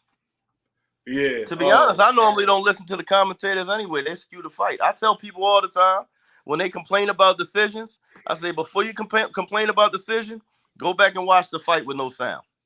And if you still feel the same way, then say it. Yeah, because Al Bernstein. People don't realize Al Bernstein is pretty biased, man. He's pretty biased, man. All of them are. And I grew up on Al Bernstein. When he was at ESPN with Dave Bontempo years ago. I loved Al Bernstein. But you got to remember, when you work for a company, and the company you work for is invested in a particular fighter, you guys are actually co-workers. You know what I mean? So they kind of have to. And a lot of times people don't know there's somebody in the truck feeding them what to say. Oh, okay. That's why a lot of fighters don't like to be commentators because they're fed what to say. I used to ask Virgil that all the time late in his career. Like, why don't you go be a commentator? Like, he got that Shamar Moore look. Like, yeah. And he's like, nah, I could never allow people to feed me what to say. Yeah. But you think you're going to be on ESPN dogging somebody that's ESPN's invested in? They're not going to let you destroy their money. No. I tell you what, though, some of them old, I don't know who those guys were. They used to be calling them Floyd fights. They were pretty, if you think about those guys, that was the first time I really heard people kind of be unbiased to Floyd. It was in, when he was fighting, when he was on his own with, I don't know who those guys were, but when he was on HBO, he got a lot better commentating than he did. Than he did in later in his career. Because Larry Merchant was very biased against him. I don't know why Larry hated him so much. I don't understand. Well, I'll tell you why. Because he was trying to be Howard Cosell. He did the same thing to Mike Tyson. He was trying to be Howard Cosell, but most people don't realize Howard Cosell and Muhammad Ali were friends. They played it up for the camera. But Larry Merchant didn't have that charisma that Howard Cosell had. He was just abrasive and was just straight. I remember one time he was interviewing Floyd, and he quoted like some Shakespeare to Floyd, and wanted Floyd to respond, and Floyd just said, yeah. So when Floyd walks away, he turns and says, I see he's only quick in the ring. Like, this man's family is home looking at that. You basically just called this man stupid in front of the world. Yeah. and the reality is, if this man wasn't fighting tonight, you wouldn't have a job. Yeah. But Larry Merchant was just very disrespectful. I remember a time where Mike Tyson wouldn't allow him to interview him. You can't interview me. Get somebody else up here to interview me. And they actually had to use someone. I think it was Barry Tompkins or somebody had to get up and interview Mike Tyson because he wouldn't allow Larry Merchant. But I just think the commentators need to remember. Even I say in the YouTube world, respect the fighters. Yeah. Without the fighters, there's no us. Yeah. It's okay to have an opinion. It's okay to pick one fighter over another. But to say fighters are bums or, talk about them being scared or just disrespectful or coming at them, personally, I think it's out of bounds because, again, they're the stars. We the role players. Yeah. Compliment. And, it's funny you say that because and this is the thing I can say I like about you, man. I hate that everybody got to be on code. You can't say what you like. You gotta play some kind of cold game. Yeah. No. I'm gonna tell you what I like. I'm not gonna personally attack anyone, but I'm gonna give my opinion. You know what I mean? Because that's what we have them for. Man, Victor Postar's getting beat up. Yeah. Yeah, I know you. Mechanical. I didn't know he's from the Ukraine. Did you? Nah, I had no clue. Wow. Yeah, Rodriguez is just picking him apart. It seems to be. You know what's funny, man? I didn't even know the Klitschko's was from Ukraine. I always thought they was from Germany, man. Well, they fought out of Germany, but they were originally from the Ukraine. Okay. But a lot of their stardom was made in Germany with I think it's Sky Sports. Was really Sky Sports. over there. Yeah. Yeah, it's funny because when I seen them when the whole incident was happening, I was like, what they doing in Ukraine, man? that's their native land. Yeah. And you think Vitaly got all he could get out of his career, man? I think he would have got more if his brother wasn't there. I think he kind of, a lot of times with brothers, and I think it's the case in this case, I think he was the more talented of the two. But I think he took a back seat and let his little brother shine.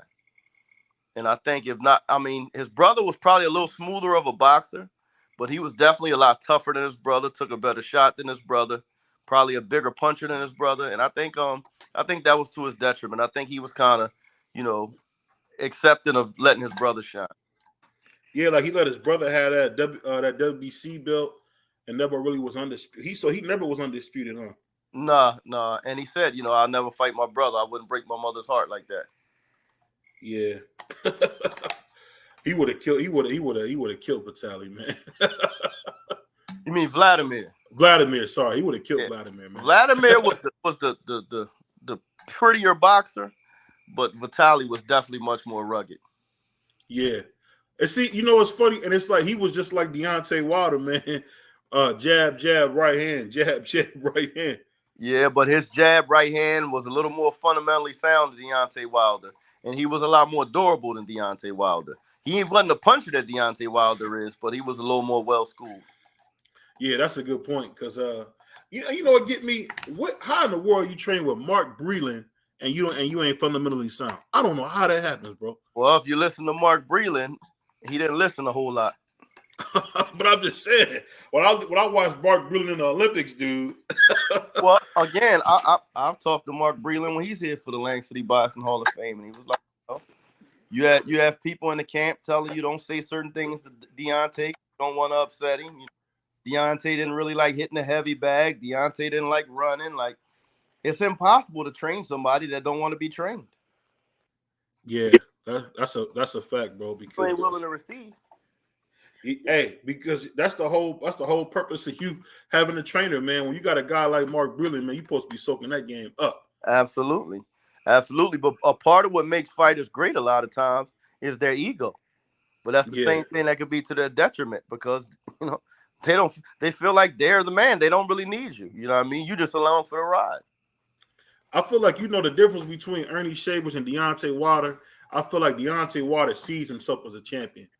I don't think Ernie Shavers ever seen himself as a champion. And I bring them up because they both were considered the hardest punchers in boxing. Well, I think that the biggest difference between Ernie Shavers and Deontay Wilder is the level of opposition they facing. Deontay Wilder ain't fighting Muhammad Ali and Larry Holmes and you know what I mean, those skills. He's not fighting that caliber of heavyweight. I think if Ernie Shavers was alive today, he'd be every bit as successful as Deontay Wilder is, but he came along, and unfortunately, he came along in the golden era of heavyweights. Speaking of Shavers, a guy out of my gym for Shavers, Rochelle Norris, R.I.P. Roach. He outboxed Shavers all night and got knocked out in the last round. Hey, they said Shavers had them paws, man. Yeah, I mean he can punch.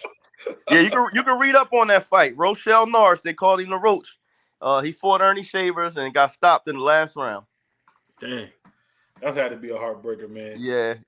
That was before I was born, but he trained. He continued to train in my gym well into my teenage years. And I'm talking about Ernie Shavers. Huh? Rochelle. No, I said who trained Ernie Shavers? I'm not sure. I don't think he had a big name trainer. Yeah, I know he came out of prison and was able to do his thing. You know what's funny, man? I got this book I'm reading about Jack Johnson. You know, Jack Johnson didn't get credit for 80 fights. Wow, I didn't know that. Yeah, because if you look at his record, it's like 54-11.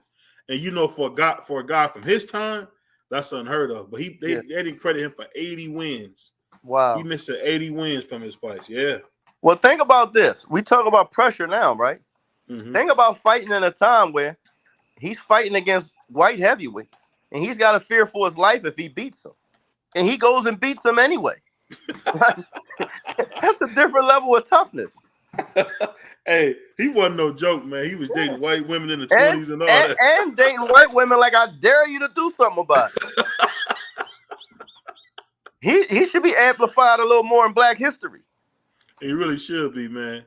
Because he was a real dude, man. Like you talk about a militant guy. I mean, I love Malcolm X for his militancy, but Jack Johnson, he was putting hands on people and dating white women, and long before Malcolm X was a thought, and begging somebody to do something about it. Hey, it's funny you say that because the mayor of New York had a daughter. She was like 19 or something, and Jack Johnson thought it was a good idea to take her on a date. That's a different level of toughness, man. Hey, that brother was crazy, man.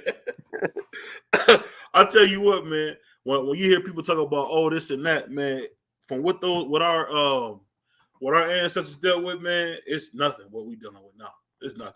No, not at all.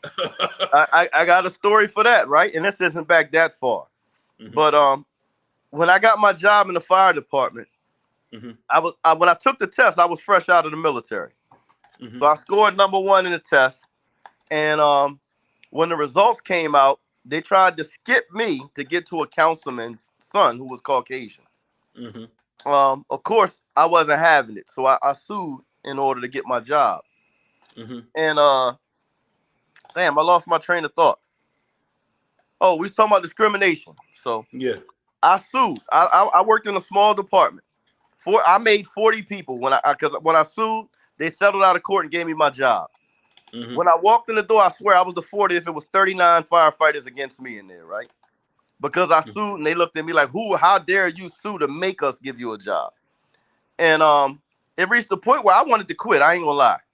I said, listen, man, I'm gonna quit this job. And I told my mother that. Now, my grandfather, my mother's father, he's one of the first black firefighters in Atlantic City. He became a firefighter in the 50s. And I'm thinking my mom gonna give me some support when I tell her, like, look, I can't take it no more. You know what I mean? I got to quit this job. And she said, you a punk. I'm like, what? She said, you a punk. I said, what do you mean? She said, your grandfather was one of the original black firefighters in Atlantic City. You ain't been through 10% of what he been through. And he worked 28 years and retired. If you let them push you out of there, you a punk. Yeah. Well, after my mom gave me that pep talk, I did my 20 years and retired. hey, nothing like what mama tell you, man. You know. Listen, my mom gangster. I'm telling you.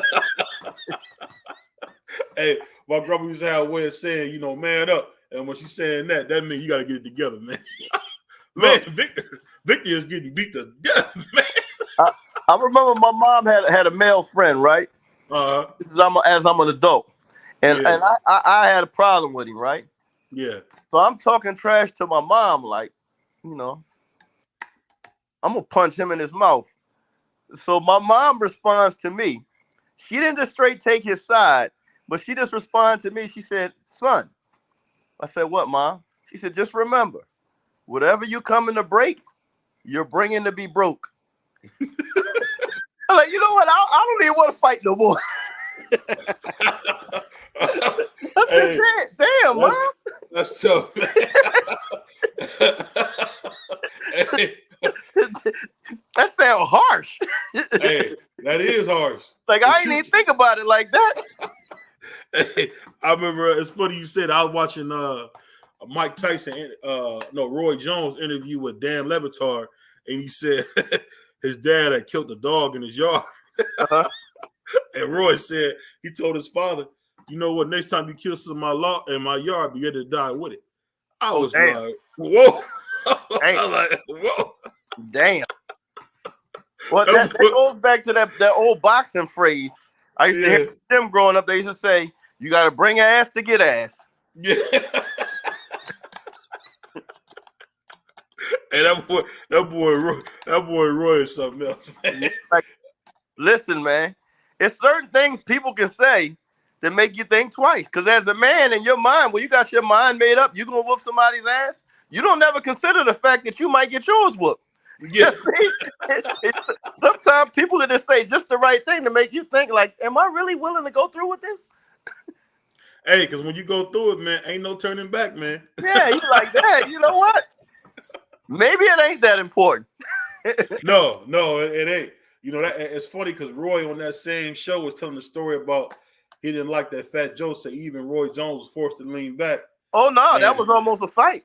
Yeah. Hey, forget a fight. That was almost a massacre. Yeah. No, I told Virgil about that, right? Yeah. Virgil said, well, Roy got some nerve. You know why he said that? Because he named Virgil in his rap. Oh. So he won't get mad that somebody rapped about him. He rapped about me. Hey, but I'll be honest, man. The fact that he knew that them guys, as he said, was in there weaponed up. I knew they was weaponed up. Like, I can't believe that's easy to say afterwards. That's easy to say. I knew they had guns and all that afterwards. No, you know but Fat Joe said the same thing. I know Fat Joe said the same thing, but as Roy, it's easy to say that afterwards. You know what I mean? You know, he may have just thought he caught him slipping at the bathroom. You know what I mean? No, man. You know, because Fat Joe said he caught him coming out the bathroom. Yeah. Hey, especially, you know, being in Cleveland, I know it best, man. Just like black guys, them Spanish guys, gonna be 1,000 Spanish dudes together, man. You're not gonna run up on that time. Yeah, you're not gonna run up on just one. Fat Joe was running New York at that time. Yeah. Oh, you know, it's funny. He one of my favorites. I never understood how 50 Cent thought he could go at him, man. You know what I respected about Fat Joe when he tell that story? What's that? When he says he portrays to be this tough guy, Fat Joe the Don, all that. He said, "Listen, man, this is Roy Jones, the world champion." He said, "I don't think I know he was going to knock me out." I don't think these 150 guys are like that, Roy. Yeah, he said he told him that. He said, "You're going to knock me out, but they're going to kill you." Oh man. Post out just got dropped. Man, this is a bad fight, man. Man, he's a whooping victim. Yeah, he's a punching bag right now. See, let me ask you this. As a trainer, would you stop this? Yes. Well, I'm like this. Even without him getting knocked down. If my guy's getting hit with flush shots, and I know he has no chance at this point of winning the fight is over. My man, Ivan Redcatch, former fighter, is the interpreter I see. I'm glad to see him making it. He may still be fighting, but I'm glad to see him, gainfully employed. Yeah, I think he's done, man. He was cooked, man. When I seen him bite Danny Garcia like that, I said, man, he's cooked, man. Well, not to mention when you seen Tank beat the hell out of him in sparring and release the footage. Hey, you know what? I think that's corny when they show sparring, man. I thought Me sparring too. was private. That's Me corny, too. man. I think what happens in sparring stays in sparring. Yeah. But sometimes the guys that record it are the ones on the bad end of it. So nobody told you to come in here with cameras. Hey, I'm just saying, man. All them times Ali, man, he got Victor Poster on his bike. Yeah. Now Ali, they said, from people that was in camp with Ali, Jody Ballard, one of his former sparring partners, worked with me. I spent time with Matthew Saad Muhammad, and he was in camp with him. A lot of those guys say Ali used to get his ass kicked in sparring. Yeah. They said something. Yeah, they said something about him being a what was it? What was the term I heard? Like a showtime. Like he was good. Some people just come alive when the lights come on. Number one, and number two, a lot of people don't understand. Sometimes when guys are sparring, they're working on stuff. They're not trying to win the sparring match. They're trying to do what the coach is telling them to do to prepare for the fight. So I may want my guy to work on a particular thing in sparring that he's not good at. So you may think you're winning, but you're only winning because I have him working on this specific thing. That's not going to happen in the fight. In the fight, he's going to do what he does best over and over again all night. and I feel like when you say that, that makes sense because it seemed like Angie would play little mind games. He'd be like, "You look good throwing the right hand," even though Ali wouldn't listen to him. Yeah. He always would seem like to be pushing. Because I think people don't give Ali his credit. When it was time to fight at the end, Ali turned into a Mexican, man. Well, the thing about Ali is, like Tyson said, it's hard to be somebody that rather die than lose. Oh yeah, like he's willing to go all the way. So I mean, that's tough. That's tough to compete with. What get me is I can't believe he was that smart. That's the part that get me. Yeah, you know that you got a guy who talked like a president, and then he the best fighter in the world. That's crazy. Well, it takes a certain level of intelligence to be that great of a fighter. Because boxing's really a competition of the minds. If we the same size, same weight, we both only got two hands. You know what I mean? There's only so many punches we can throw. Everything's even physically. How do we separate ourselves? With our mind. And that's where he beat a lot of people from his mind. So it doesn't shock me that he had that level of intelligence because that's the same thing that made him a great fighter. I've never seen Floyd or Mike exhibit that. What? That type of intelligence. That's what I'm saying. Like Mike Tyson's extremely intelligent. Floyd as well. They're just not well spoken. Yeah, okay. That must be what Ali's very charismatic, but you think Floyd has done over $1 billion in business deals and is not intelligent? No, I don't think that he's not intelligent. I'm just more or less saying, like you said, he's not as well spoken. That's a good point. And I mean, even like when they were saying he can't read, right? Yeah. That's ridiculous because for all his pay-per-view fights, you'll see him behind the scenes reading cue cards for 200 different networks. How is he reading the cue cards? He just was in a different setting than he's used to, and he was nervous on the radio. But all of those, the what you call it, 24/7.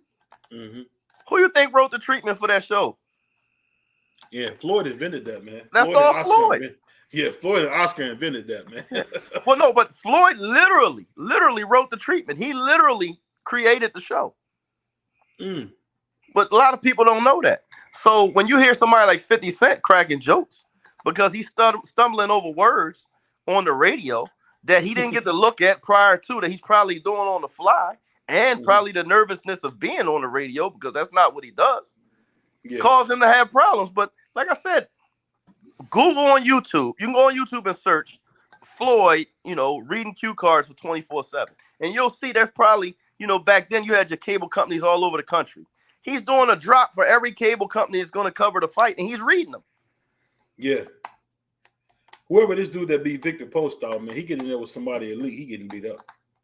Yeah, I mean, we shall see. He may get better. He may raise his game, but you see his defense. I don't understand. Why is there no defense in boxing anymore, man?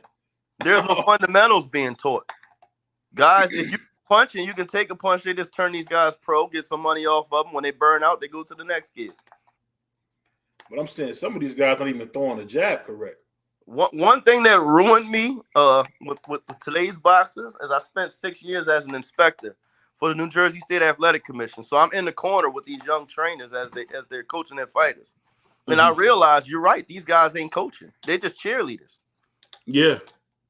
Yeah. Like Teofimo's dad is a king of that, man. Yeah. Get that bum out of here. Here's a real problem we have in boxing right now, right? I've been training, pro fighters for the last few years, and have maintained my license. And then just recently, when I took over my local gym, I started training amateur fighters again. You realize it's much tougher to be licensed to be an amateur boxing trainer than it is professional. Wow. As a guy that's had his license in the past, got over 30 years experience, just maybe a month ago to get my amateur boxing license, I had to take 5 online classes on nutrition, safety, concussions, dehydration. Like all these classes I had to pass to be an amateur trainer. You know what you got to do to be a professional trainer? What's that? Pay for your license. That's it. Yeah, that makes sense. So I mean, that's a problem. So a lot of these guys in boxing and it ain't nothing but somebody with a slick mouth that was able to convince a kid to allow them to be his trainer. And they woke up one day and said, I'm a boxing trainer. There's no real, prerequisites to becoming a professional boxing trainer. Yeah, and it's showing, man, because overall, just like all the sports, honestly, are suffering from a diminishing of the fundamentals, man. Yeah. Because everybody's getting by on athleticism. Because even, what's funny, Shakur got really great fundamentals, and it's making him look like Superman. That's why you think Lomachenko was able to do what he did for so long? Because the only thing Lomachenko does that nobody else really does is fight off angles. In the 80s and 90s, he would have been ordinary. Yeah. You had a million guys fighting off angles back then. Yeah. But he looked special now because nobody does it. Yeah. And you know what? And to give Devin Haney credit, he was one of the first guys I ever seen move with the angles with Loma. Had athleticism to move with him. Yeah, but here's the thing: as basic to me, and like I said, I think Devin Haney's a well-schooled fighter. Don't get me twisted. Yeah, but he's almost like Earl without the power. He doesn't do anything flashy. He's just basic. You know what I mean? In his fundamentals, he's fundamentally sound and basic, but without the power. Do you think Devin would have been special in the era of the Pernell Whitakers and Julio Cesar Chavez's? I don't think so. But I'll say this. His lunch, bro. Julio, man, I get he had a lot of fights, but he beat a lot of bartenders, man. He did, but at his peak, he was a menace. And Oscar Meldrick Taylor. And Oscar beat him to death. After that. I tell you what, man, Oscar really whooped on him, man. Yeah, but he was an old man then. He was only 33. He was 33 that been pro since he was 15. So he was like Canelo then. Yeah, he's an old man. He was definitely on the downside, and Oscar was the much bigger man. Yeah. So who you got winning Canelo versus Jamel? Who you got winning that fight? I'm going with the underdog, man. I'm going with Jamel because I've been saying for years, Canelo has problems with people who are athletic with quicker feet than him. Yeah. Charlo has quicker feet than him, and he can punch. He's going to be more athletic. He's much taller. He's like 5 inches taller. He has a decent jab. He can box. He can bang. I think he's going to give Canelo fits. I think Canelo would have an easier time with Jamel than he is with Jamal. Yeah. I'll tell you what, though. I can't wait to see those fights. One fight I'm really excited about, that David Benavidez versus Morrell. That's going to be a nice fight, man. I got Morrell in that fight. I do too, man. Morrell is a problem. Yeah, I'm just only thing about Morrell I'll say is we got to get some competition in there. Well, you can say that. People say that about Roy Jones, but is it horrible competition, or am I just beating guys that bad that it looks like there's no competition? Yeah, that dude, he beat that dude Hapu from the Centrals he beat last time. Man, that dude was trying to run out of the ring, man. He's beating everybody like that, though. What about the dude he gave a brain bleed to? That he asked the ref to stop the fight for 2 rounds straight before he finally stopped it. Yeah, I forgot about that. Your boss Anuli, I think his name was. Yeah. Something like that. Like he's asking them to stop the fight. So the rest don't listen to y'all when y'all in the ring, huh? No, heck no. You're not even supposed to talk to them. Oh man. Most of them will tell you shut up. That's crazy, man. No wonder, man. Because back in the day, man, you watch them old fights, it seemed like them refs wasn't calling nothing. So you was almost dead in there, man. Well, it was a lot less safe back then because again, they let you go out on your shield years ago.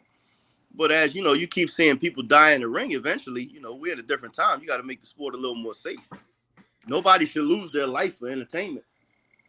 You know what's funny? I actually thought that Deontay Wilder was going to pass away in that second fight. Did you?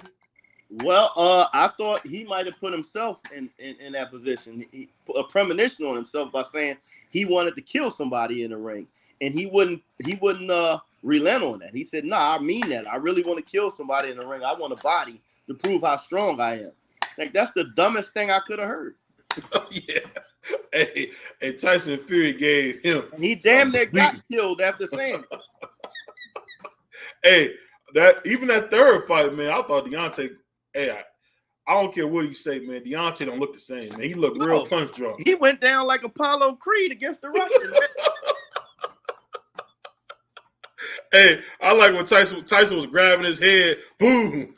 Wearing him out. Boom. And you're right. That fight that Deontay Wilder won, he threw a punch with his eyes closed running away. And the guy had to run into it. Yeah. I think he's going to beat Andy Ruiz because Andy Ruiz don't have the most sturdy chin, and he's a lot smaller. So I think Deontay is going to be able to catch him on the end of a right hand. But Deontay Wilder is never going to beat Tyson Fury or none of the real top heavyweights. I think he can beat everybody except Fury, man. I really do. No, I think he could beat everybody except Fury. I don't think he's that anymore. He don't have a chance against Tyson Fury, man. me and my wife watched that first fight and said that leave him alone forever. Yeah. Some guys got the number. Yeah.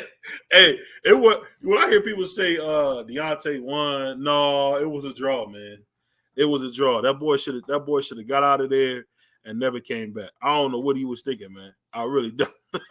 Well, I mean, again, part of what makes fighters great is also their detriment, and that's that ego. Yeah.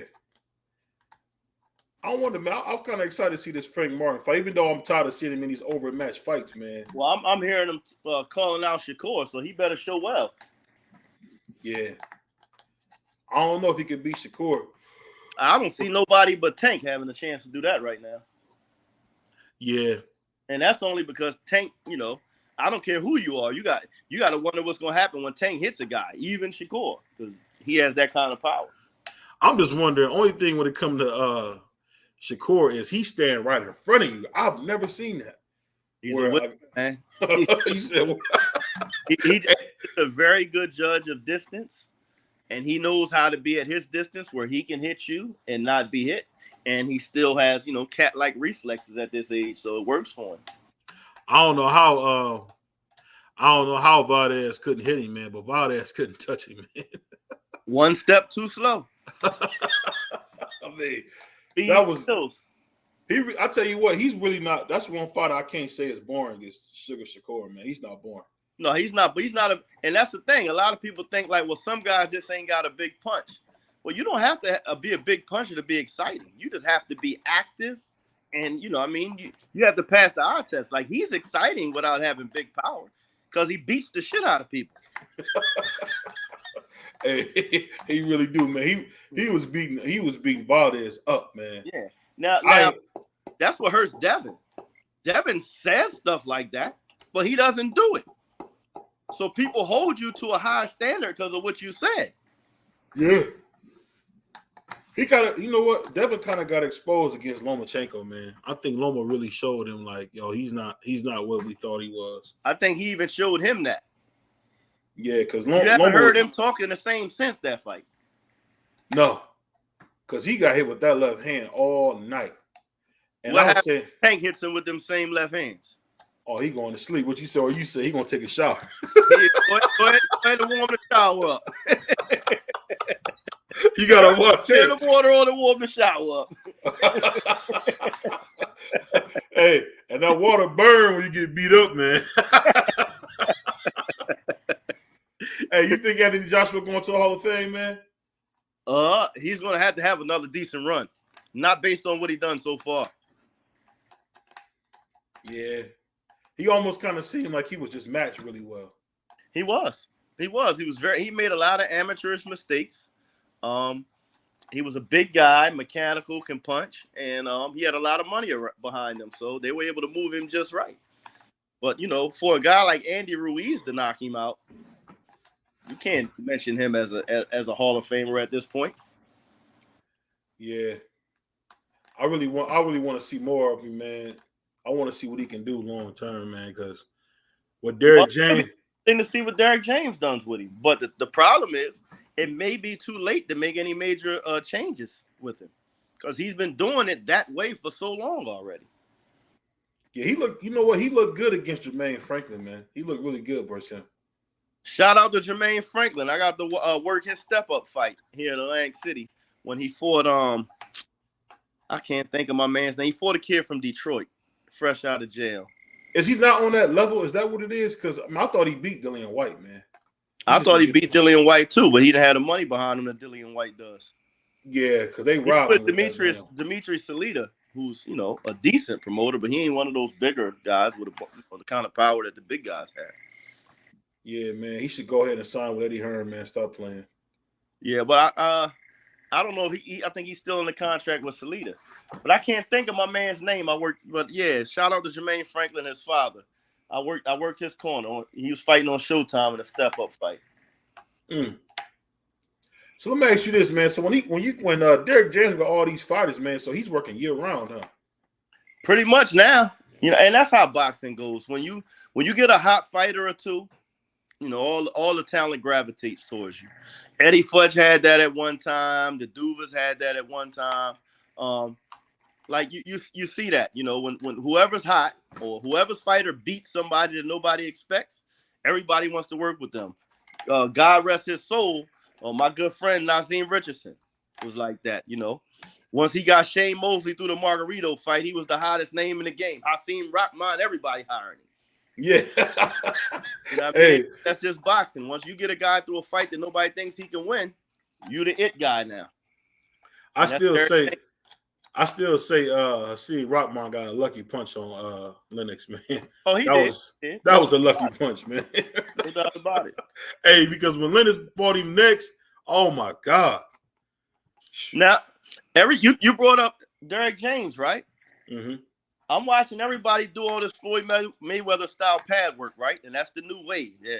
You can't be an older style trainer. You got to come, you got to be that kind of trainer now, right? Mm-hmm. Did you watch him holding pads for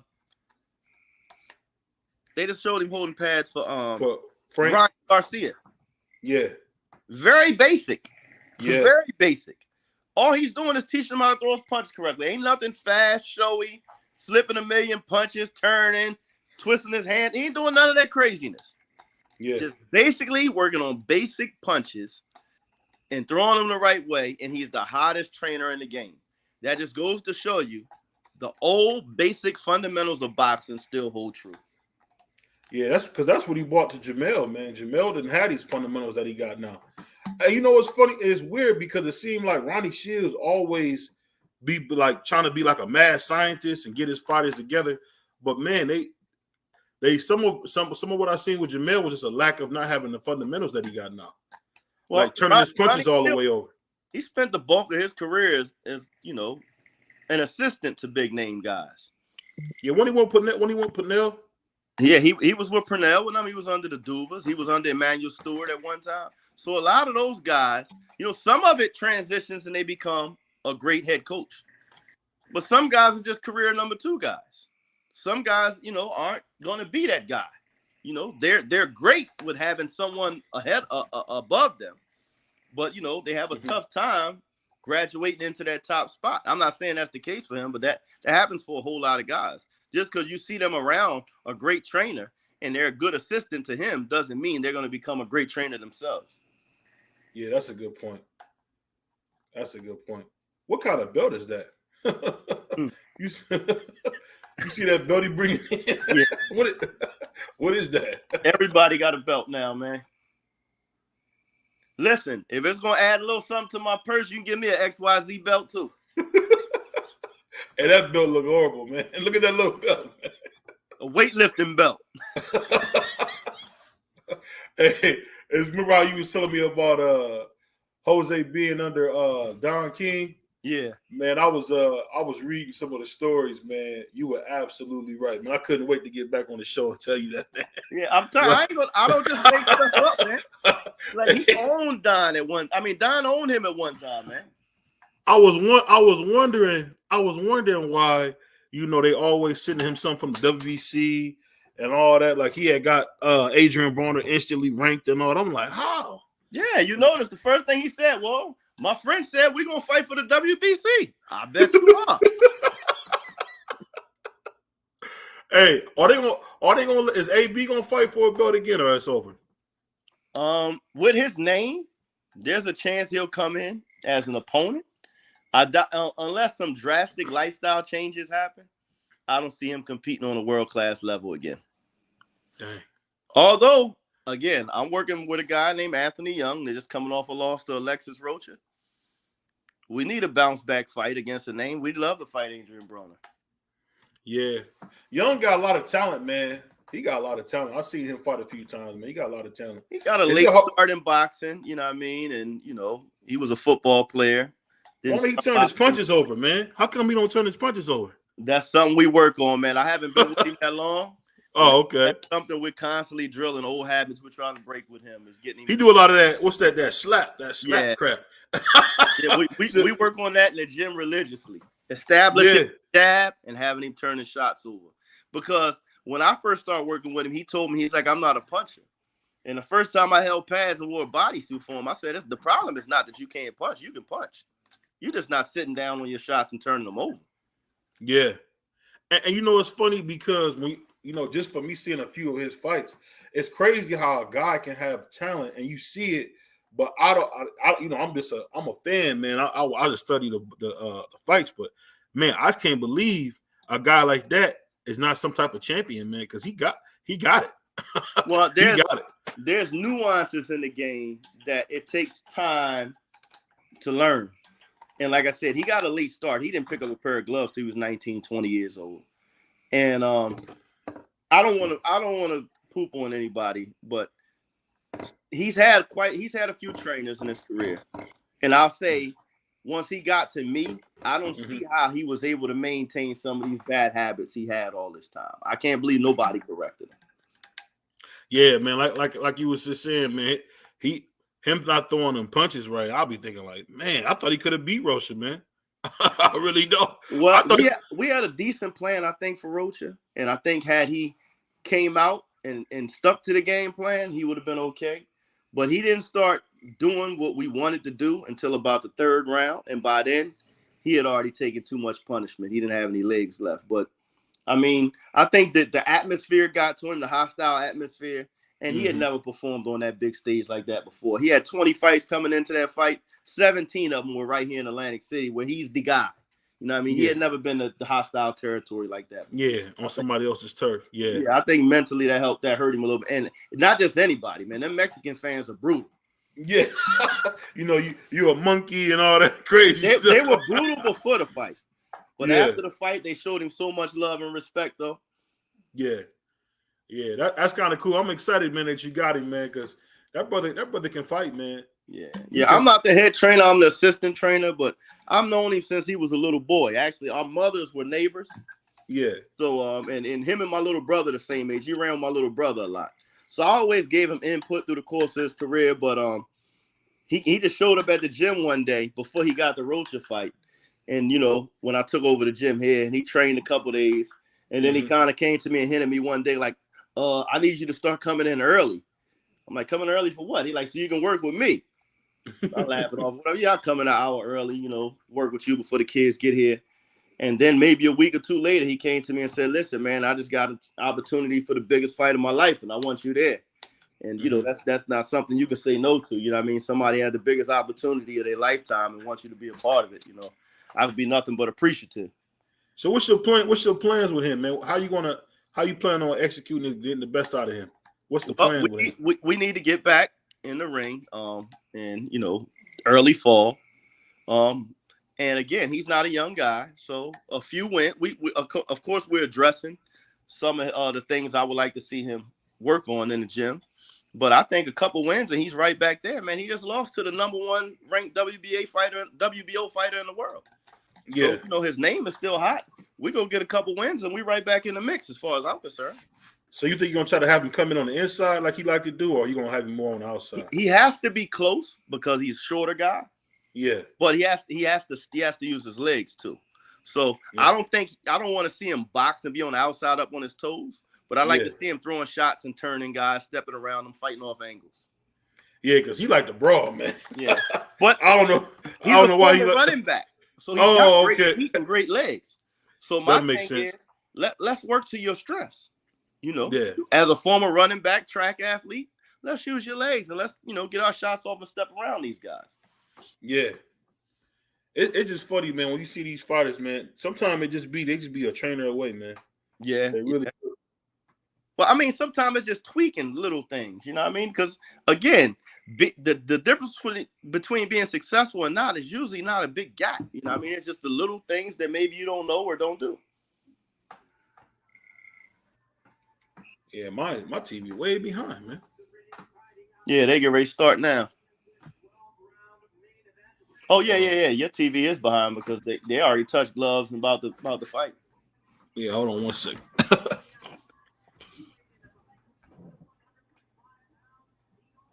You can't hear that audio on mine, can you? Nah, I'm hearing Jimmy Lennon right now. That's how I know No. you're behind.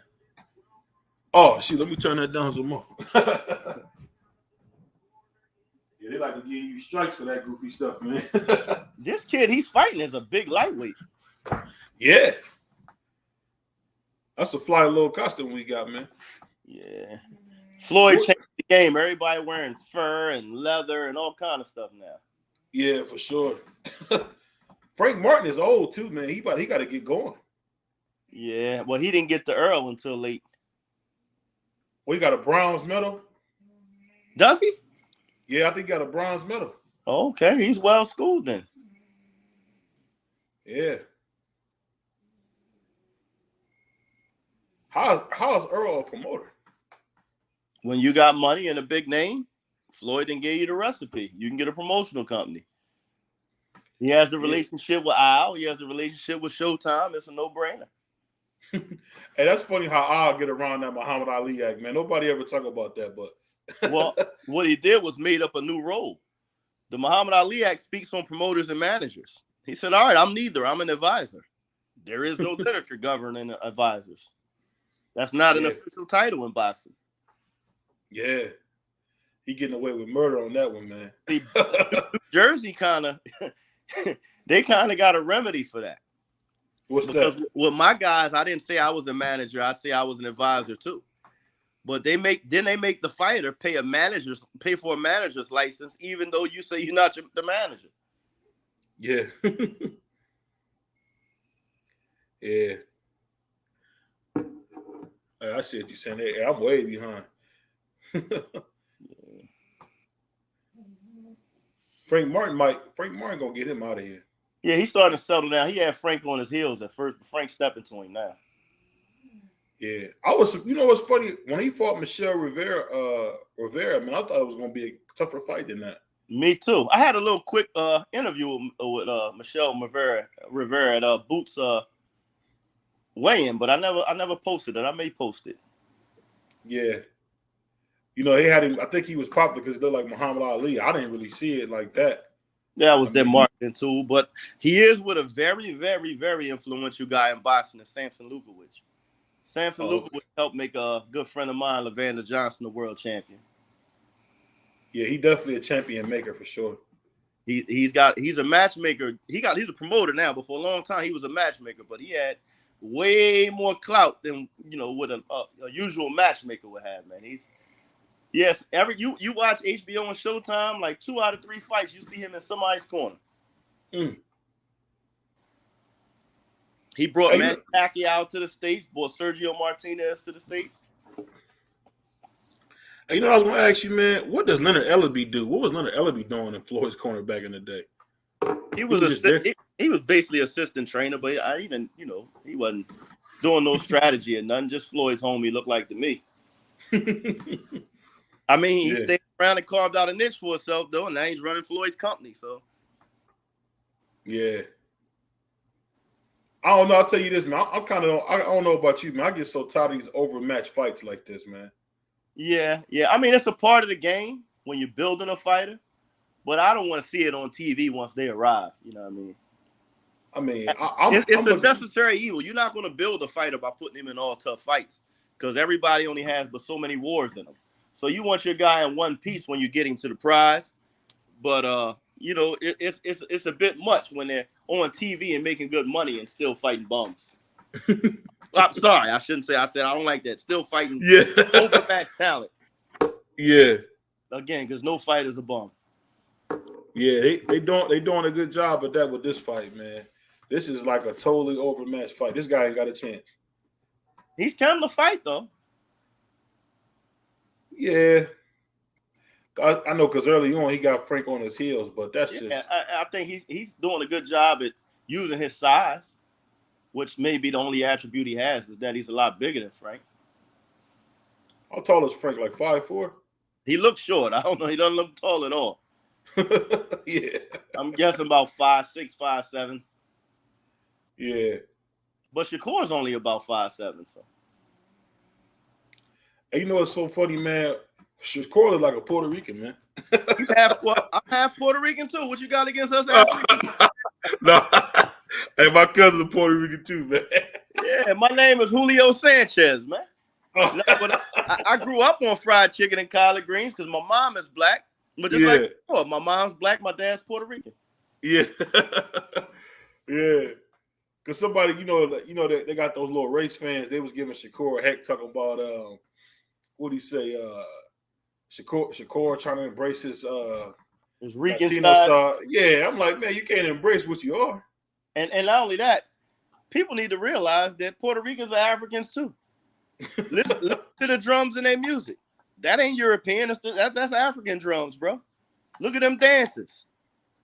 And I'll be honest, man, some of the people like from the islands, man, Puerto Rico, Dominican Republic, they closer to Africa than a lot of us African Americans in the States, man. Well, what a lot of people don't know is that what is Puerto Rico translated into English? It's the port of riches. It was the port where they took slaves to sell them and trade them. So a lot of us came through Puerto Rico. Yeah. And to this day, you can go downtown in San Juan and see where they auctioned the slaves off at. It's so crazy, man. When you see that kind of stuff, man, up close, it just blows my mind, man. People try to forget about all that stuff, but that stuff was real, man.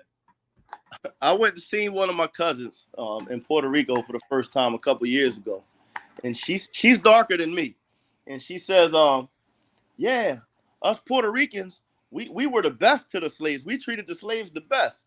I said, cuz I hate to be the bearer of bad news, but you were a slave too.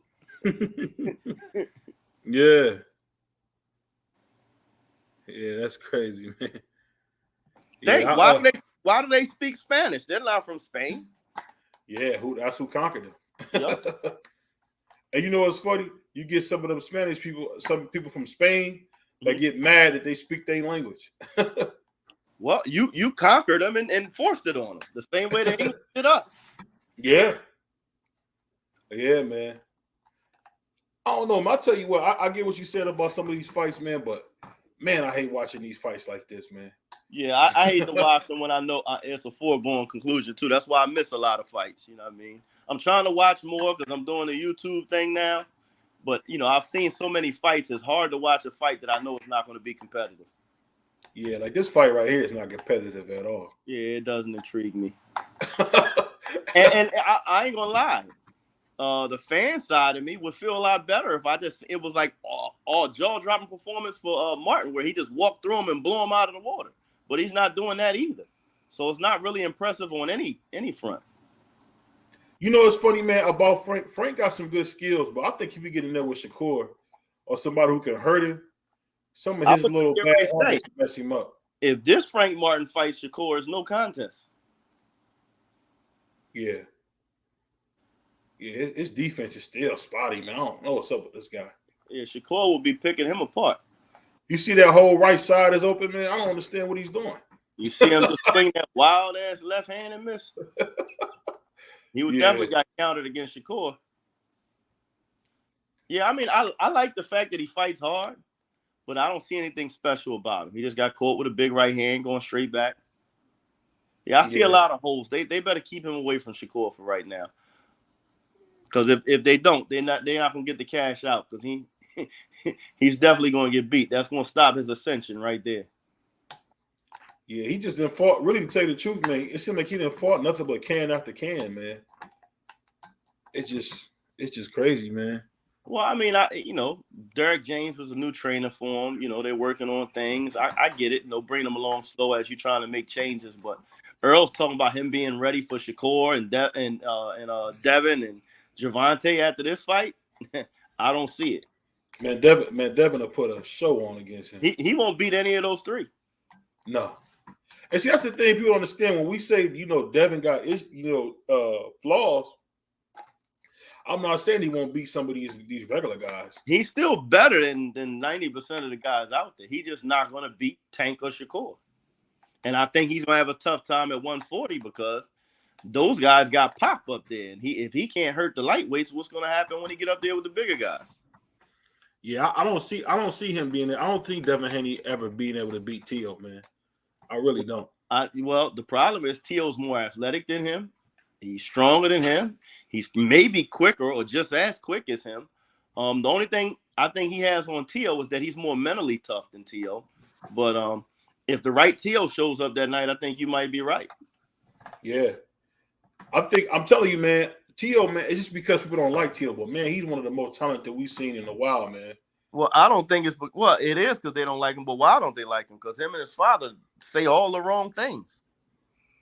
Yeah, but come on, Crown, man. The dude can fight, man. The dude can fight. Again, you can be obnoxious to the point where people want to see you lose. That must be what it is, man. Because it definitely ain't because the kid ain't got talent. That's for sure. Every time you put a camera in front of him, it's like awkward, and he says something stupid. Yeah, he does, man. Like when he said that stuff about Ryan Garcia, I'm thinking like that's a good thing. Ryan Garcia want to fight you. And when he said he wanted to kill Josh Taylor. And like, no, I'm not taking it back. I really want to kill him. Like, you realize you're turning the public off. Hey, and the part that got me was Josh Taylor looked at him like, "You want to kill me?" and then like recently, right? Yeah, he's calling out Devin, and then he says, "And you're not the A side. I am." Tio. Yeah, I don't think so. You have not been on pay-per-view yet. You have not made more than $1 million yet. Do you understand what the A side is? It ain't who the better fighter is. It's who the more marketable guy that brings more money in is. That's by far, he's the least paid out of all those guys. You're not the A side against any of those guys, Tio. Accomplishments don't make you the A side. Hey, man, you absolutely right, too. That's the funny thing. Like when Ray Leonard fought Marvin Hagler, that was for Hagler's title. He still was the B side because Leonard was the bigger star.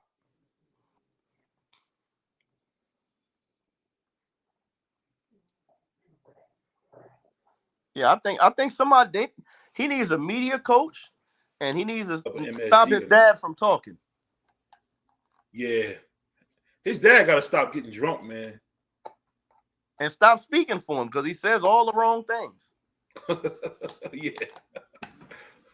What are you gonna say? This, you know what got me? I hate it when everybody tried to make it seem like it was a big deal when Tio said keep the black fighters, or when they heard Tio say the N-word. I'm like, come on, man. The only thing that bothered me about it is, again, it was stupid because ESPN blatantly discriminates against black fighters. So for you to say they're favored and showing favoritism to black fighters, that's backwards because ESPN does not promote black fighters well. Look at Terrence Crawford. You know what? I think they learned from that because they really been promoting Devin. They're promoting Devin because he has a minimum that they have to pay. And so they got to find a way to make up that money so they're not losing money on him. But I've never seen them promote Terrence like they've been promoting Devin. Well, they were invested a lot in Terrence. Devin is making big money. I tell you what, though, they don't love Devin that much because they're trying to feed him to Shakur. Hey, he's not going to beat Shakur, man. And they know it. He might do a lot of things, but he won't beat Shakur, man. Hey, I don't like Rolly, man. Do you? At all. I don't like Rolly, man.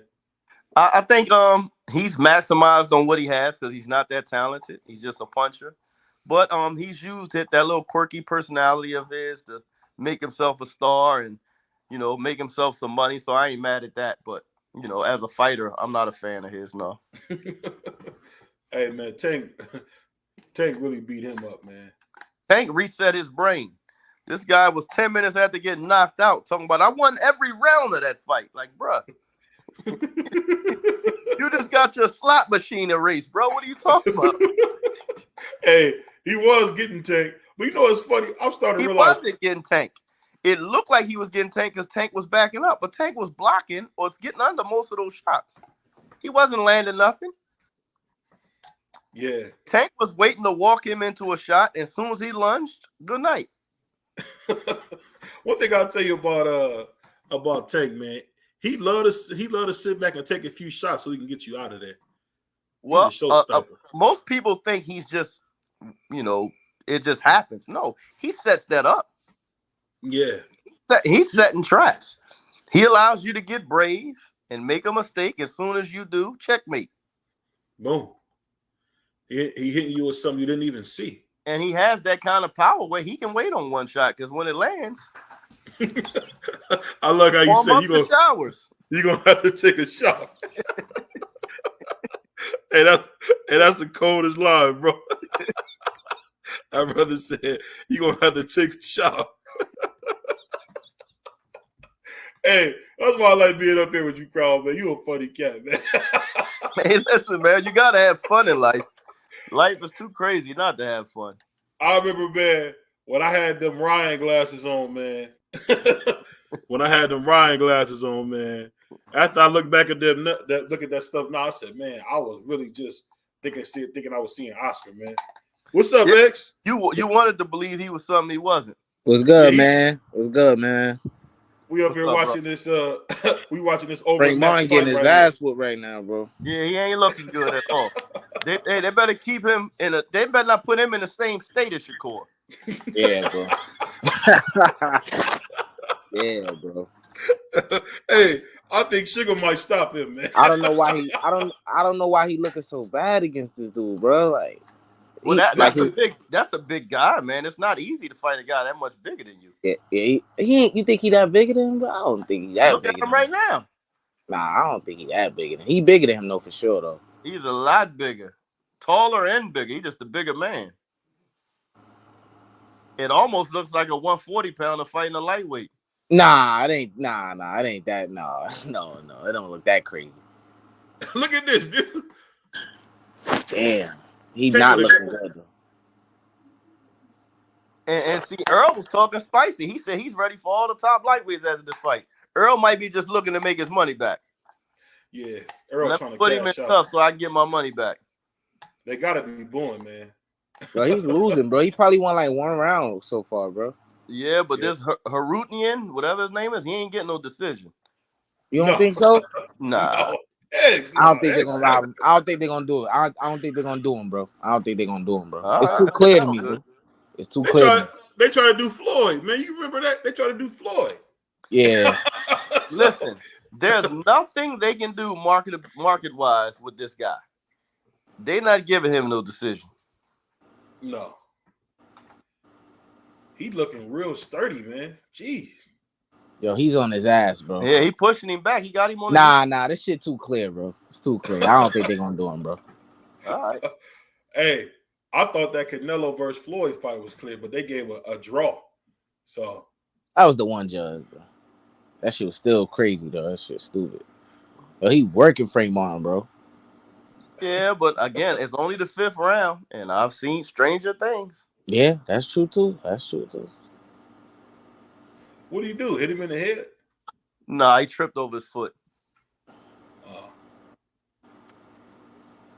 But his distance control is terrible, bro, in this fight. Like, it's never been that great, but it's iron in this fight. Like, what the fuck? His foot, he just did the right thing then, but his foot placement is terrible. As a southpaw, he keeps allowing this guy to get his left foot outside his right foot, which is a cardinal sin. Frank Martin's right foot should be outside this guy's left foot. And if not, he's going to be on line for that guy's right hand all day long. And like I said, he's just doing a horrible job of his foot placement. Oh, he just caught. Oh, that was if I was Frank, man, I'd get him with a low blow, man, and reset this fight. That's how you feel, man. That's horrible. Damn, you know what a low blow does? A low blow takes 8 weeks to condition and throws it in the trash. I ain't gonna lie, man. That boy Ugas might have the prettiest wife in boxing, man. Oh, yeah. That's that Brooklyn boy in you, man. Yeah, that little Spanish mama you got is nice, man. I'm behind him then because I'm just seeing her now. Yeah. I ain't gonna lie, man. I'm about to get my cable cut back on, man. This these little, I'm tired of these I got YouTube little fire TV. sticks. No, I got YouTube TV. I'm a little behind him, and I think you're a little behind me. Yeah. I'm looking at this straight. Hey, yo, what is Flatwoods, man? I know this dude ain't got no blunt company on the back of his trunks. Hey, I guess Earl was really serious about smoking bud, huh? Oh yeah, man. I tell you what, man. One thing for sure, he need to stop talking to him and Terrence. He need to stop talking to Terrence like that, man. You need to get serious, man. Yo, this guy is not playing, bro. What the fuck, man? Hey, Carl, he like he about to beat Frank, man. Yeah. He about to beat Frank. This the 6th round. I mean, he been beating him up, bro. the Is whole this the fight. year upsets, bro? There's been so many upsets this year, bro. This shit is crazy, bro. It is early though. Still early. It's still early, but it's not looking good for your boy Frank. He's looking like a hype job, man. This dude is not good that he fighting. Yeah. I would say this. I would say this. Fighting a good fight though. You can't. Yeah, he's fighting. He's not great. He's not really that good. Frank should be showing his levels, but the guy is fighting a good fight, like the brother just said. But Frank should be able to make an adjustment to where what this nigga's doing is not, like enabling him. Like, goddamn. That's easy to say, right? But if this guy's taking Frank Martin's strengths away from him, Frank Martin got him hurt. Frank Martin got him hurt. It's a reason. Frank Martin got him hurt. Well, I'm behind because I didn't see that yet. Bro, he's still fighting though. He's still fighting. He recovered. Oh my goodness, who is this dude, bro? Hey, Frank throwing that big head around too. He just caught Frank with a big right hand. Frank is missing now. Frank is missing. This guy's recovering. He's breathing. He's back on Frank. What the freak? Who is this dude, bro? Who is this dude, bro? He's about to beat. Hey, Carl, he's about to beat him, man. I didn't see that. He weathered the storm, that's for sure. He's about to beat him, man. If that's Frank's best punch, man, it's over with. Yeah, it's over with, bro. Well, I mean, I don't know because he's shown that he can hurt him. Again, there's still a whole lot of fight left. Can this guy do this for 12 rounds? Yeah, he already breathing heavy. That's a good point. I don't know how these dudes was going 15 rounds, man. I don't know how they was doing that, crowd. Different era, different man. You know, they said Ali was trained to do 25 rounds if he had to. That's crazy. Yes, it's different. Like I said, different type of man. Hey, man, I was going to ask you, Clarissa better than Ann Wolf, man? Is Clarissa? Yeah, she's better than Ann Wolf. Ann Wolf was a big puncher. You hear me? Yeah, Clarissa's better than Ann Wolf, absolutely. Ann Wolf was a big puncher. Clarissa's bad, man. I don't think. I think that's come on, BBO. You already knew the answer to that, bro. Clarissa. No, we gotta remember when I seen Ann Wolf as a kid, so she just looked spectacular when I was a kid. I mean, I seen that infamous knockout she caught, you know what I'm saying? And she's a big puncher, you know what I'm saying? But Clarissa got traps. She has different speeds. She fights that like Clarissa's bad, man. I think if she was a man, she'd be a lot bigger. Oh yeah, she'd be the biggest. There just isn't a lot of money in women's sports, unfortunately. Unless your last name is Ali. I'll tell you what though, Alicia Bumgarner, man, she's doing pretty good. Yeah. Well, she has the same promotion as Clarissa Shields. She just look good, man. That's her thing. Well, that's the thing. The thing about Clarissa, right? They're marketing her wrong. Clarissa's thick. She got a booty on her, right? Yeah. The way they should be marketing her is the way they marketed Serena Williams. Yeah, that's a good point. Yeah. You're not going to market her as like a beast or a warrior. She's a woman. And with women, sex sells. You're going to have to, market her assets. You see, she's been getting her hair done now. Yeah. Listen, if I'm her manager, she be doing tight commercials, bruh. Spandex commercials. Stockings, pantyhose commercials. Yeah. She definitely got the cakes, man. I was watching hey, you know what show, man, you know what a show is funny, man, if you ever bored. Cam Newton's show is hilarious, man. I never checked it out. Man, Cam Newton sounds like somebody's grandma in there talking to them women, man. He's such a girly man, dude. He was asking Alicia Bumgarner like some of the dumbest questions I've ever heard. Like instead of just saying, "Hey, can I take you on a date?" He just asking all these weirdo questions, man. They got Martin down 2 rounds. The unofficial. Now that's Steve cards. Farhood. That's his dumb. No, I said the unofficial cards. Yeah. Steve Farhood, he don't know how to judge no fight. Yeah, he don't know. He judging this fight, but he don't know how to judge fights, bro. He be like, bro, he's a clown. Again, as I said, the BVO before you came on, he's an employee of the network. If that fight is signed to the network, they're co-workers. You expect him to not be biased? He got to speak it. He got to speak in the company's interest. You know who I miss, man? I miss Paulie Malignaggi, man. I don't know why people don't like him. I think he said something racist or something. Well, he started saying racist shit. See, I didn't hear that. And he made his career off of black people, and now they're retired and want to start talking racist. That's his dumbest. He said Eastern black fighters' time is up, and that Eastern Europeans dominate boxing. That didn't age well. Yeah, that's that HBO. That's the HBO where they couldn't find a white fighter. They was gonna make one. No, he could box his ass off. You can't take that away from him. No, I'm not talking about. No, I'm talking about as far as like, you know, when they found Gennady Golovkin and Kovalev, and they just came at a time where there was a little bit of law in American boxing, but we see who's running shit again. Man, Paulie trash, man. I can't call him trash because he could box his ass off. He couldn't punch, but the man could box. And he started off as a decent commentator until he went for shock factor. I think he was more than decent. I think he was better at commentating than boxing. To me, I think he was one of the best. Well, I'm gonna say this: in order for him to accomplish what he accomplished with zero power, he had to be a very talented boxer. But no, he was a great commentator. I mean, who he beat though? Everybody they put in front of him. He won a world title. Somebody. He had 2 titles, man. I don't know how. Oh, he just hurt Frank Martin with a body shot. He hit it though. He hit it. Paulie got to win over Zab. Oh, you seen that BBO? Yeah, I seen that. That was nasty. Oh, damn. Yeah, he beating it. What you say, BO? He beat him to death. I don't know how I didn't see Frank getting beat up today. Damn. Hey, he caught he was cold wrong. with that bite. Yeah, Earl mad as hell right now. Hey, he got to stop buying all them chains, man, and get in the gym and box. Man, Frank Martin's not looking good right now, man. Hey, man, how many new tattoos? Is it just me, or it seems like Earl get brand new tattoos every fight? Is that just me? I mean, that's all them young guys, man. They rock stars.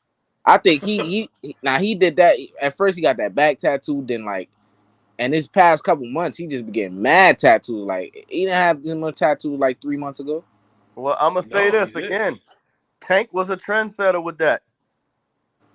Oh, you see a lot of these guys doing what Tank did, the leg tattoos and all that. He was doing that before all them guys. Well, what Tank need to do is what a lot of these other guys doing is fight somebody. Well, that's the trend he need to follow.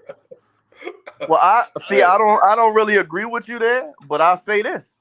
He's come out and said he wants Shakur, Devin, or who's the other one? Lomachenko. Yeah, that's cool what he said. Finally, he's speaking that way. Hey, Crown, hold on. Before now, he wasn't a free agent. He had a promoter that was picking his fights. But he could go to his promoter and say, I want this fight. What would the promoter going to say? No, you can say that. That don't mean that's going to happen. Yeah, I understand that, but they work for you, don't they? No, that's the only misconception. The promoter don't work? No, the manager works for the fighter. Oh, the manager. The trainer works for the fighter. The fighter works for the promoter. Okay. All right. Y'all get paid, so y'all make money. Now, when you become a superstar and you that cash cow, you can make certain demands, but you still don't work for that. It's their company. You don't become your own boss until you have your own company. Right. Well, we'll see. You know, he say he control his own career. He say he not with Floyd Mayweather and them. But I seen Leonard Allaby at the last press conference. You know, it is what it is. You know. Well, I'm gonna say this. At the end of the day, it's prize fighting. The number one objective is secure the prize. They did a good job of marketing him and making him a superstar. Now he's one of the highest paid fighters in the game. He say he's gonna take the tougher fights. And like I said, Floyd, to me, it was a genius in how he moved him. He moved him around the country, made him a pay-per-view draw, made him a box office star with big live gates, And now when he fights those big name guys, it's gonna be a lot of money in it. All right, so when he fight Eastside Cruz next, what you gonna say? I don't want to see the Eastside Cruz fight. I'm not saying, but what you gonna say if you fight him next? Well, you'll be mad. I will be mad, but it depends because he can't help it if Devin or one of them don't sign. I ain't heard Devin say his name since he's been a free agent. I'll tell you that, man. Devin, man, he really switched up. That joker won't say the letter T, let alone Tank. He was saying Tank's name crazy when Tank had contractual obligations to fight other people. What did Tank just in jail and he's still under that situation he's in? He's home. I know, but he's still under that situation he's in. What you mean what do you mean under the situation? Didn't he have to didn't they give him some hold on, they gave him some time and then he did something to where they had to put him in jail because he was really supposed to be on house arrest. He was supposed to be on house arrest. He served his 90 hold on, I'll tell you. He served the first 30 days in house arrest. He had a 90-day sentence. He served 47 of the remaining 60 in jail. He was released. He now has community service. That doesn't stop them from making a fight. And again, his sentence from the very beginning was only 90 days. Devin was not going to fight during that time anyway. He found a way to say everybody's name from Teofimo Lopez to Regis Prograis. He didn't say Tank not one time now that Tank's a free agent. A lot of times these guys be pump faking. They calling a guy's name that they know a fight can't be made. Now that a fight be made, all of a sudden you don't know his name no more. I want to see Tank fight T.O., man. That's the fight Floyd said he want, and they talk. But again, T.O. was talking spicy while Tank was locked up. Tank been home. I ain't heard T.O. say nothing else since. Nah, that's cat. He was just talking shit about him.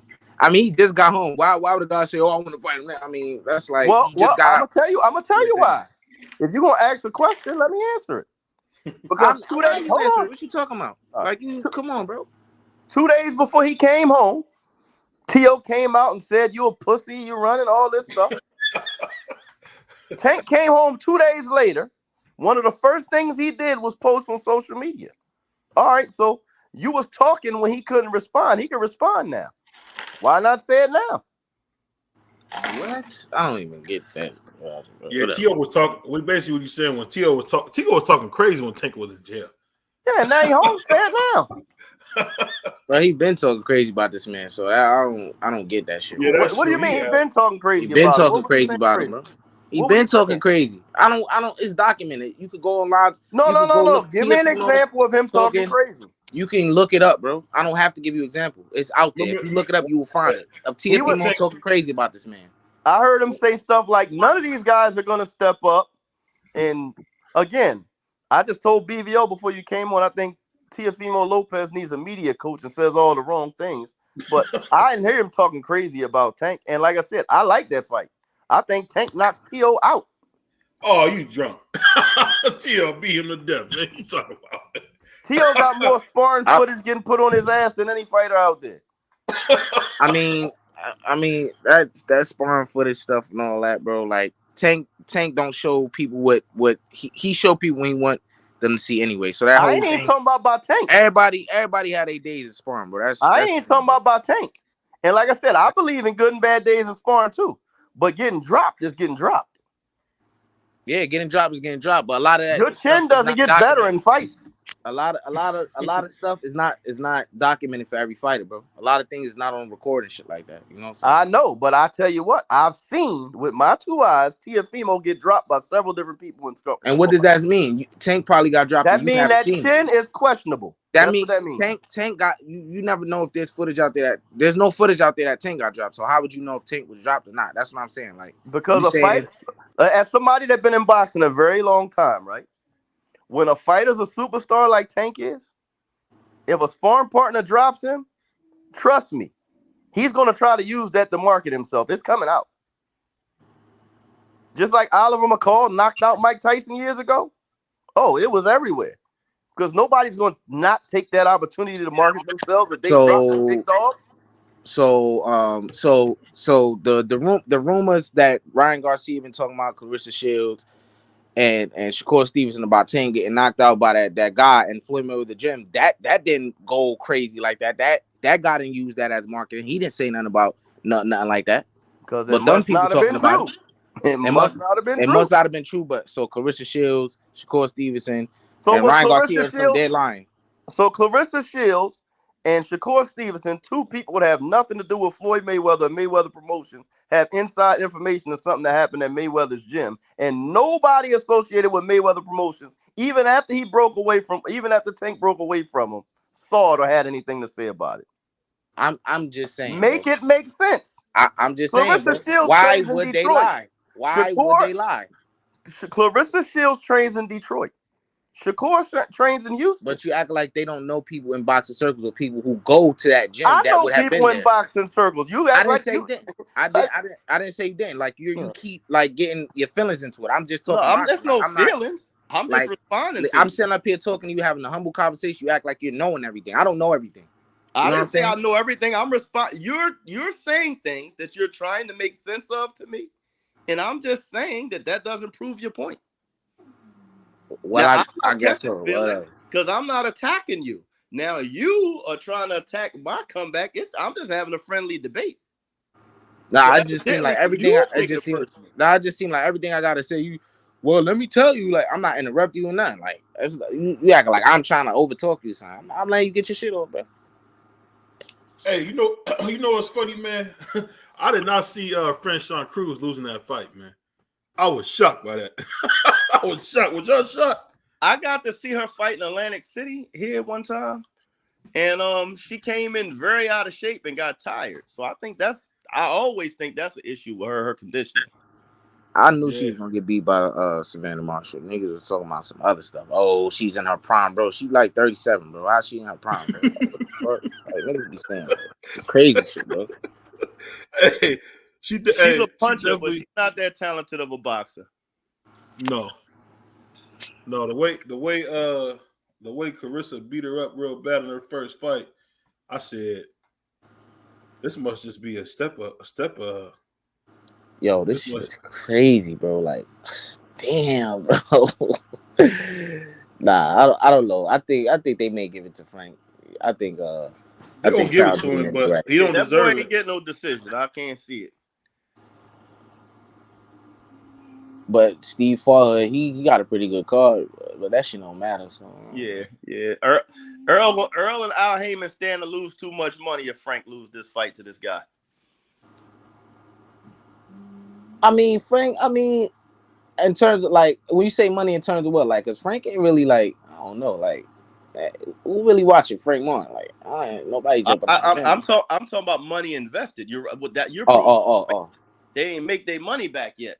Oh, okay. They didn't give him some money, that's for sure. Not only that, he's living out there in Houston now. That costs money. Yo, this dude got an answer for everything. This is crazy. Hey, Errol got tattoos on his hands? I think so now. Yeah, I think he do. What is he doing? That's too much, bro. I don't know. To each his own, bro. You know, I ain't judging nobody, but hey, let me ask you this, Crown. Like this is gonna sound crazy, but was Tupac like the first dude to have a bunch of tattoos like that? I wouldn't say he was the first. Them bikers and rockers were the first. He was probably the first black guy. Yeah, that's what I mean, black guy. But if you look at an old picture of Pac now, he had nothing compared to what the guys have now. Yeah. You know, I used to always say, if you see a cat with 50 years old with tattoos, he's only gonna have a couple of them. He's not gonna be covered. You get my age and you look at the tattoos you got 25 years ago, you realize they don't look as good as they once did. Alicia won that fight? Yeah, she looked at you know. She wasn't in there boxing how she looked. You know what I'm saying? She looked great, but she didn't, perform. She looked great. Yeah, she keep getting tired. Like, I don't know, bro. Like, I don't know. You see who training her. You see who training her, Tony. The infamous. Yeah, man. Hey, Carl, did he give her his gas tank? Facts. I ain't watched the fight, so I ain't going to comment. Yeah, but old girl she was fighting was putting hands on her like in I think to the middle part and then the ending part of the fight. Like, she had blood coming out her mouth and shit. It's the same thing every fight. She blew like she about to die in the ring. Frank Martin might have turned the tide in that last round. Yeah, he looked dominant in that round. My man might be running out of gas. Yep. Yeah, I don't think he wanted to go this deep into the fight. Oh, that's a nasty headbutt. They gonna give Frank Martin the fight after these 3 little rounds. If he, I don't think he did much to win the fight, but it's that's what they gonna do though. They might give it to him, man. It's a business at the end of the day. They gotta protect that investment. Yeah, at least WWE lets you know it's scripted. they definitely not throwing this nigga in there as no easy match no more, boy. No. Yeah, that's over. Like I said, for them to say he's ready for Shakur and tanking them, they out their mind. All of them stop right now. Yeah. Yeah, you gotta put the drugs down. I mean, Earl's supposed to say that though. That's his fighter, but nah. No, yeah, he been drinking that lean, man. You gotta put that lean down, man. Put that cup down, man. Smoking too much bud. Hey, I ain't gonna lie. That's one thing I can say I hate from the Midwest that got to everywhere. Smoking on people, man, that's sick, man. That is sick. That's horrible. That's sick, man. Well, there used to be a time where you didn't disrespect the dead, but that's gone. Man, they had a dude, and I didn't even know this until today, but I think Cleveland is the 7th most dangerous city in America. So some dude, a rapper dude, went to a dude's grave and defecated on the grave, man, and recorded it for his video. These young people crazy, man. Crazy, bro. They super drugs now. But this is the thing that's so crazy about the dude. The dude that did it, they got him for doing that. I guess so. Like who commits crimes and record themselves and post it? I mean, Jesus, like you would record yourself using the bathroom on somebody's grave. You know somebody coming to get you, man. Or rap about killing people. Like, yeah. There's stuff going on now. Like, I don't know. I think the drugs have gotten too prevalent because there ain't no common sense no more. See, like back in the day, man, back in your day, they had weed with sticks and stems in it. They ain't like that now. They got that. Yeah, they got that radioactive weed now, don't they? I've never seen. I don't know nothing about it. I don't smoke. You never smoked before? Nah, I don't. Nah. I don't smoke anymore, but I smoked one time and I was out for 6 hours. I said, this ain't for me. Well, I'm clinically diagnosed with PTSD, so I smoke to sleep. I definitely smoke, but yeah, I don't smoke the super duper that these young boys. Hey, that brown weed you got ain't the same as what they smoking, man. Man, I just need basic, something that's gonna help me relax and go to sleep. But I'm not trying to be in another dimension. I'll tell you a funny story. My old boy one time, he was smoking, man, and he must have sat with his legs folded like he was in kindergarten for like 5 hours, man. It was crazy. We playing a game, watching him sit down like that. I'm like, dang. Damn. Frank, you got exposed, man. Ain't nothing even wrong with that dude's face. Well, you can't say that, BVO, because your boy, your favorite fighter, Tio, looked extremely bad 2 fights ago. And when he bounced back, you wasn't saying the same thing. So don't say this guy got exposed. Anybody can have an off night. Oh, there you go. There you go. Give him the Tio pass. Oh, give him the Tio pass. Okay, I get this guy here is the same guy. Yeah, because Frank's last 2 performances have been pretty good, bro. Against better opposition than this dude they fight. This is a close fight. I think this dude is winning. You see they got it 97, 93. He's getting his ass whipped right now, though. Yeah, they gonna give it to Frank, bro. Yeah, he punctuated the hell out of that 11th round. Hey, so you think Tio, I think the OG show did something I never thought of. I think Tio didn't respect. If he don't respect you, he's not gonna perform well. Oh, that was a knockdown. Oh, they waved that off. Yeah, that was a knockdown. He caught him right on the temple. Dang. They both. I don't know if Tio may perform to the level of his opposition, but I think his biggest problem is he's a mental case, man. He just a head case. Hey, you rough, bro. I'm keeping it 100, man. You listen to him talk sometimes. He's a mental case. He's a mental case. He do be talking crazy, man. But I agree with one thing he just said. He just came out and said in an interview, sometimes my dad just needs to shut up. I'm like, damn, I agree with you there, champ. Hey, X, let me ask you this, man. When you see T.O.'s talent, man, it ain't hard for you to be like, man, this guy should be so much better. Yeah, right. Absolutely, bro. But you know, out of other outliers, variables with this dude, just I don't know, man. I just don't know how to explain it. Brother just said, like, he got mental issues, bro. Yeah, he can box, but he's not that mentally tough. And that boy Carl crazy. I mean, you heard it. Who was that? Sandor Martin, when he's standing there talking, do I still got it? Like, you really asking yourself that in front of the world? Yeah. Hey, what got me was in the next fight, he got the bloodlight hat on talking about, I'm only tough on myself. Yeah, I don't know, man. I think and a lot of athletes get that, and I think that's something that's lost too, is they would get these fighters media training, so they say the right things in front of the media because that could make or break you. But it seems like a lot of these guys are just winging it. You know what I mean? I think it's because of that whole they like having an unpredictability, like a Mike Tyson. Like they still play that sick clip when Mike was talking about raping somebody, man. Like people like that crazy stuff. Well, see, Mike didn't say that kind of stuff until he was already a made man. He didn't say that early. No, now, he barely talked early. You don't have your big promoters like Bob King and this man Bob quit, bro. This man quit, bro. And Don King, they would protect these fighters and market them and put a team around them to make them look the way they needed them to look. Nobody's doing that anymore. Yeah. So who you got? That's crazy. Oh, he quit. Hey, so you got with Inouye versus Schoolboy.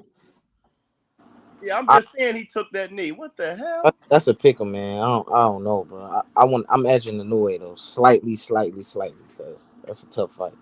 Yeah, I'm going Inouye by 10th round knockout. What about you, Crown? I'm biased. I'm 45 minutes from Philly, so I'm rocking with Steph. Scooter about to get beat up, man. He's the bigger guy. He might surprise you.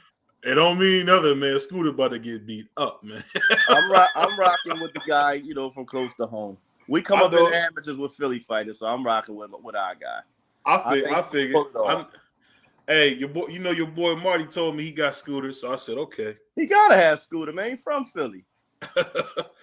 Hey, the brother's about to go to sleep, man. Gotta have some loyalty at some point, man. And it ain't like he's a bum. You know what I mean? The boy can fight. He got Wyatt Raheem training him, who's Olympian Zaire Raheem's little brother. Oh, he might have broke this dude's orbital bone, bro. What this nigga Derek James teach these niggas how to break orbital bones, man. Look at the man, bro. That's probably why he took that knee like that. Yeah, he was getting that joint was hurting. Yeah. Punched on it.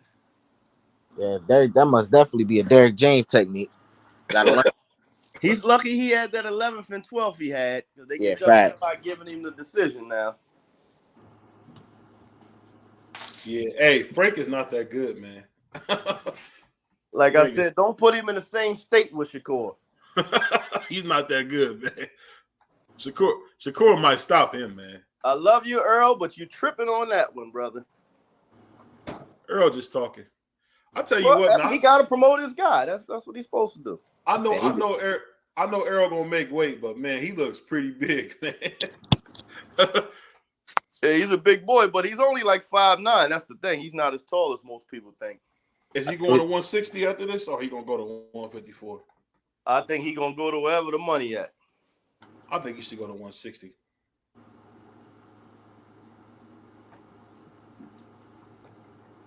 Shit, he been asking for Canelo. Yeah, that's a super fight right there. At 164. He said he's willing to go to 68 for Canelo. Oh man, that'd be beautiful. That'd be a smooth KO. Yeah, but I don't think Canelo gonna beat Charlo, so that may not happen. Yeah, I don't think he's gonna beat Charlo, but I think he'll beat Spence. Yeah. If you listen to Charlo and Spence, you know Charlo don't do too well against Spence and sparring. That's them and that's sparring. That was old, bro. That's old. Yeah. We don't know. And that was a long time ago, bro. We haven't been hearing nothing about them sparring recently. That's some old stuff. And that don't mean that he will beat him in a fight. He got too much respect for him. That's his only problem with Jamel. I listen to body language and words too. Yeah, Jamel comes out and says all the time, I won't fight Earl. He's my friend. They asked Earl. And then he recently just came out, if you haven't seen it, and say he would fight him. Yeah, but hold on. Let me finish. Because you said I cut you off. Now you cutting me off. No, I never said you cut me off. No, he did come out and he say that now. But that's after Earl for years keeps saying, I don't know what he's talking about. I'll fight him. If you keep saying you won't fight somebody and they keep saying they'll fight you, eventually you're gonna have to say. And then he came out and said Earl hit him harder than he ever been hit before. I think Jamel will stop Earl, man. Then have you ever seen? Did you see the All Access when they were talking and they were all together? And Jamel says, "I knock out all southpaws," and Earl said, "No, you don't." He's like, "Oh, I ain't talking about you." Hey, Jamel. And that don't mean that he'll beat him in a fight. You know, that's totally different. And to be honest, I don't believe Earl's the same fighter he was before that. Yeah, me neither. I think he lost a lot of athleticism.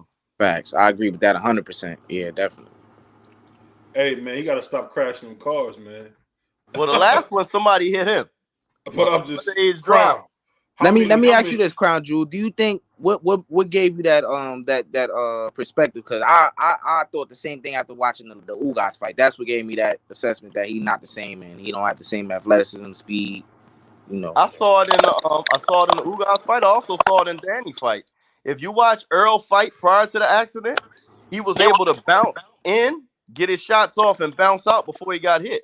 He can't do that anymore. There's no bounce. He's stepping in and out. And if somebody throws more than 2 or 3 shots, he gets hit with one because he can't get out. Right. His legs don't look the same. Definitely agree with you on that. I can't believe a car accident took that much out of him, man. Jesus. No, getting thrown 30 feet in the air and landing on concrete. And then again, bro, like this is how great he is, bro. Like after that, he was still able to beat Danny Garcia and Ugas after that, even not being the same fighter. That's crazy. You're right. But one thing I say, when he came out and said during the build-up for this fight that he didn't do no physical therapy, I'm like, well, that might have been a mistake. He might have got his legs back if he went to physical therapy. Yeah. He said he rehabbed himself. I'm like, that ain't smart. I mean, in the Danny fight, he did show, a little bit of, like, he still has some mobility, but then in the Ugas fight, he just looked too heavy on his feet, man. He looked sloppy on his feet, man. Well, Danny was in retreat for a lot of that fight, so he didn't have to show that he can, get out of there. Ugas, there was certain instances in Ugas fight where he had to retreat, and it showed that he couldn't. No. I was saying in the Danny fight, like he looked like he was moving his feet a little bit, like he was like mobile, like in the Ugas fight, like he was just like, I don't know. Yeah, but I just think it was a little easier in the Danny fight because Danny was going backwards and not really offering any resistance. So he only had to go in one direction. I think his legs really show the deficiencies is when he has to change direction. It takes him too long.